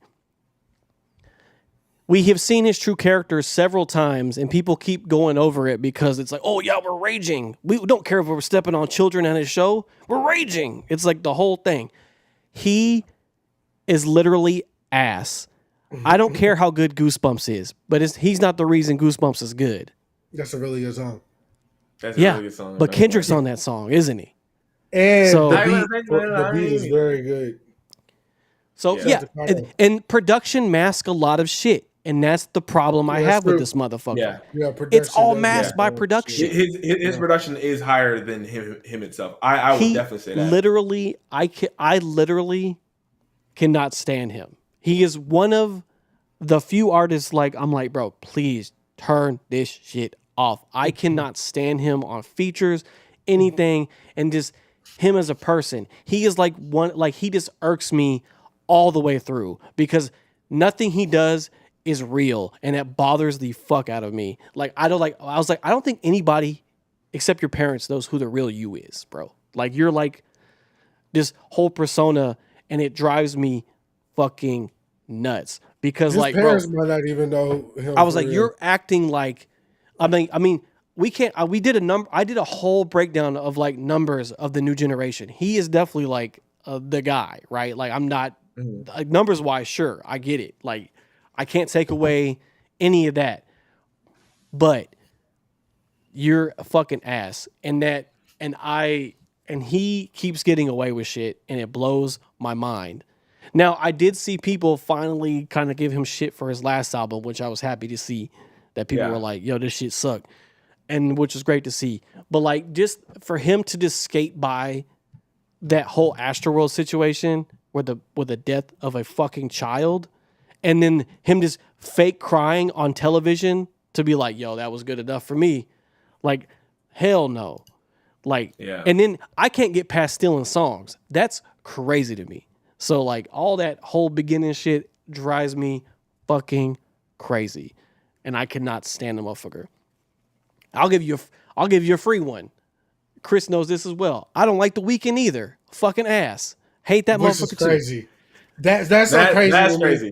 That's Like crazy. I I will say did- his last album wasn't hitting on All nothing he for me, does Yeah. but is yell over reverb. There is nothing he does that You never. I done can't has- agree with that. drugs. he has one of This the is- worst Super Bowl performances of all time. Pandemic. That was during the pandemic. Terrible. God awful. I think his Super Bowl performance was good. It's- God it was- awful. It was all right, yeah. God It was awful. cool. It wasn't one of the best. No, but it wasn't the it worst. definitely wasn't one of the best, but definitely was not the worst. Tell me, I also think- Now, mind tell you- me this is not how he sings. When I'm here for, tell me that's not how he sounds, bro. No. Bro, No. his voice is shaky as fuck, Nigga, and he has you need to go reverb. listen to Birds Part 1, Part 2. Okay, then you need I'm to gonna go tell you what's for the listen birds. His to, music. That's what's for the birds. I don't what's want that? that shit You in my need- playlist. High for the- It's the first two joints for real. Everything else is cool, but the House of Balloons and the House of Balloons and the trilogy, the first three. The first three is like Look, I'm out. We talking I a t- whole nother ball game. I told man. you my shit. That's the ones. Okay, I can't I know stand you do, Travis but Scott. I always give you shit for the weekend. I always Yeah, do. that's fine. I'll take I it. actually the You're not gonna change my mind. You're not gonna The change my Weeknd's mind. new album, that intro where he started going into the thriller beat Yes, Chris. You showed me in my car. with your wife, nigga. She was there. Y'all was vibing in that hole. I was vibing. Dog, you wasn't vibing? Chris, you were like, "Do you like this?" I was like, "Chris, does it look like I like this shit?" That's what I said to you. Nigga, first of all, you was driving. So, and I seen your shoulder, nigga. I seen Oh, I was doing this. I seen you there. Boom, boom. No, I seen you there when he was driving. Yeah, no. Yeah, that shit was hard, man. I start jigging. But yeah, I understand Travis though. Travis is Yeah, Baffling. I can understand it to a fault because Yeah. there's songs that I like, but I like even some of my friends who are like, bro, Travis Scott is like a visionary. I'm like, unless you tell me that Travis Scott is making every single part of his music, then he's not a visionary. I'm sorry, no. no. I would say he's a good like. He can orchestrate some shit, but it does say something that like Mike Dean put up with Kanye for as long as he did, right? Yeah. Through everything. Mike Dean not fucking with Travis Scott no more says a lot. Yeah. He had enough already. Yeah, like that says a lot. Yeah. Cause he again, you know, Bro, he worked with him Kanye. going to the Clips session to make Pharrell play his album while they're trying to record a song, and as Pusha T said, doing his stupid little dance, jumping around and shit. His like- monkey dance. Like I was like, bruh, I can't say that, so I'm gonna say stupid little Yeah, dance. I know. Can't say monkey. Yeah. See, Chris tries to catch me slipping all the time. Doesn't happen. Never gonna. What did Rick Ross say? He's a swaggerless monkey. Yeah. Rick Ross got to be the funniest rap, bro. Like Top 5 he for can sure. just say some shit, Top bro. It 5, don't bro. matter. The best Bro, things in I'm telling life are green. That nigga said whoever blended that nigga, whoever did your what he say? He was like the nigga that blended your hair and give you no fade. He said some shit like that. He just- Shout out to the pears. shout out to Shout all out to the the old players. Pears. Shout out to all the players. Before we get out of here, I do want to give a quick shout out. I have to do it. Another homie of the show. He signed to TDE. He has his debut album come out today. Cal Banks. He's a producer. His new album, Rhoda, came out. A debut album for TDE. Has a lot of TDE people on there. Doechii. All them people are on there. Super. I listened to it today. It's very surreal hearing like somebody I know, like full album, like on TDE and stuff. Like it's very surreal, but with all the people on it. I mean, Cal Banks has been very active. He was at the Dreamville sessions. He was on that album. Like he's done a lot of production.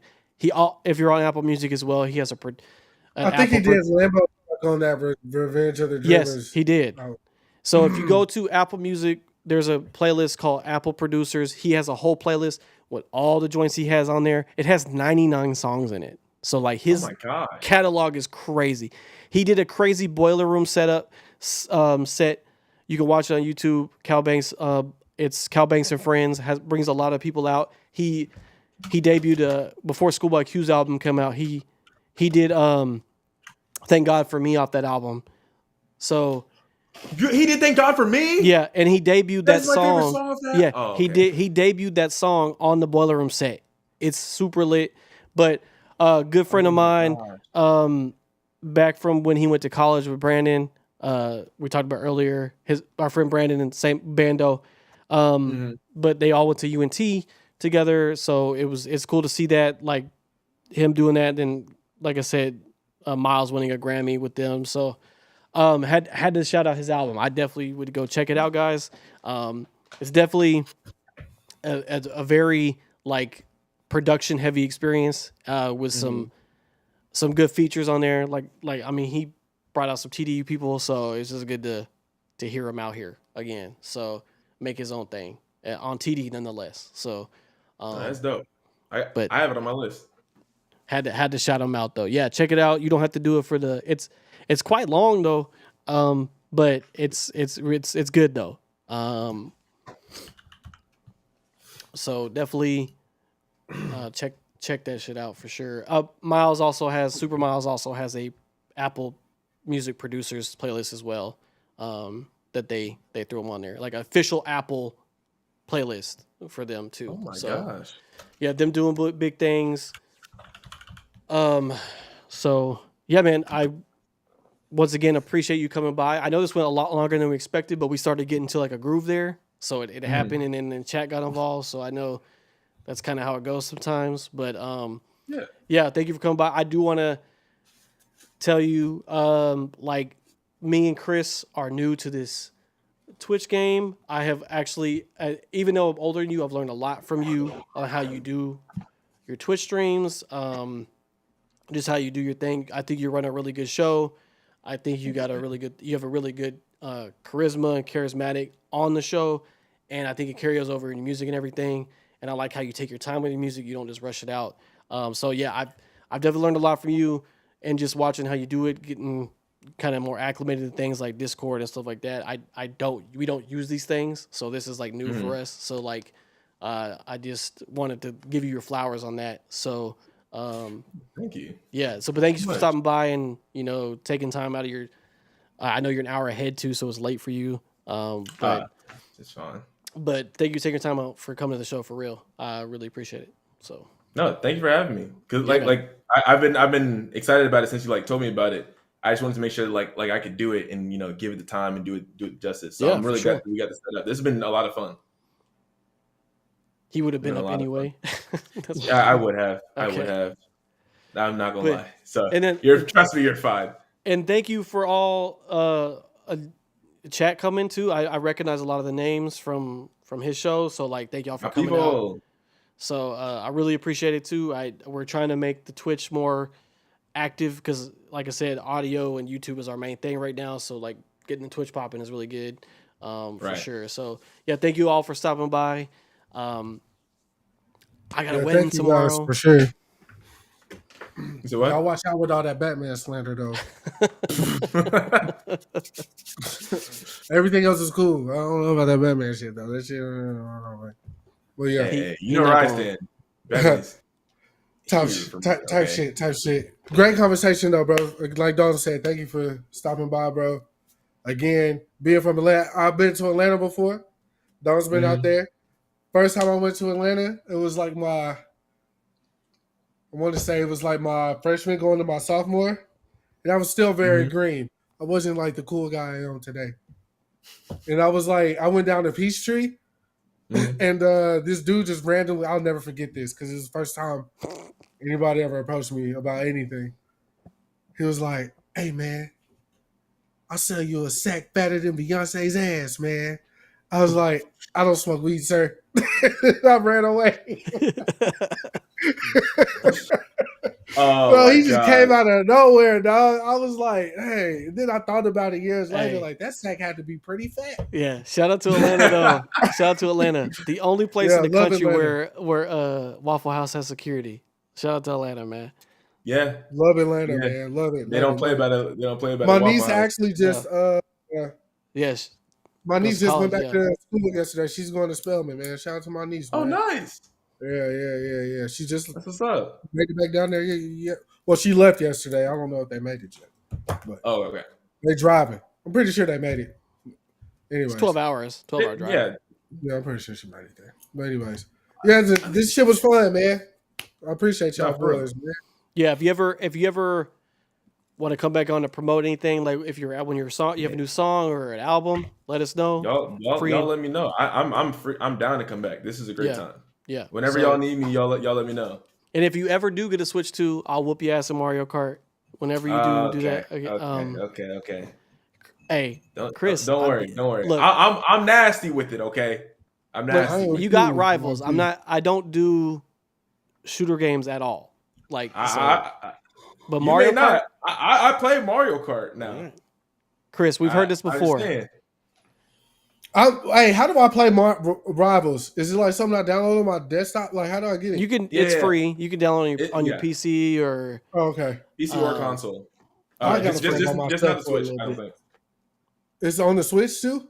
No. I think that might be Yeah. the only place it's not. I Yeah, think it's on Oh, the okay. Switch. Yeah. Okay, Yeah. word. Yeah, nah, I got to play by myself. That shit look a little intense. I don't want nobody to get mad It goes. at me. It's 'cause so I didn't- fast. It's such a Yeah, fast. Very no, fast. no. Yeah. I'm telling you, Uh, stay in the practice range and practice versus the AI for as long as you need to, man. Like, there's Yeah. no shame in the game. Take your time. Learn the character. For however many months the game's been out, that's how many months I'm going to be in the practice range.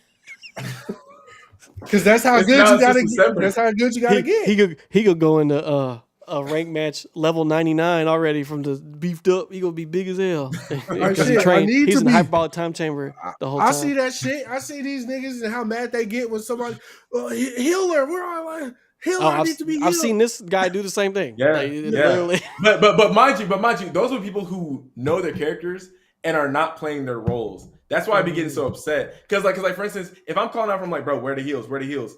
I don't even normally do that a lot. I feel like I do that when I'm like, I can die, and they show you the preview of like other characters still fighting while you're waiting to get like respawned.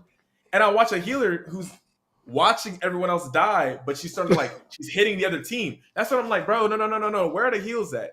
You didn't pick the healer role to start DPSing. You're not supposed to be killing people. You're supposed to be keeping us up, and you're letting us die so you can go fight other people. That's not what we're here to do. I'm not. See, I can't do all that. Look, I do Mario Kart. I whoop some ass in Mario Kart. I whoop some ass in Mario Party. I play.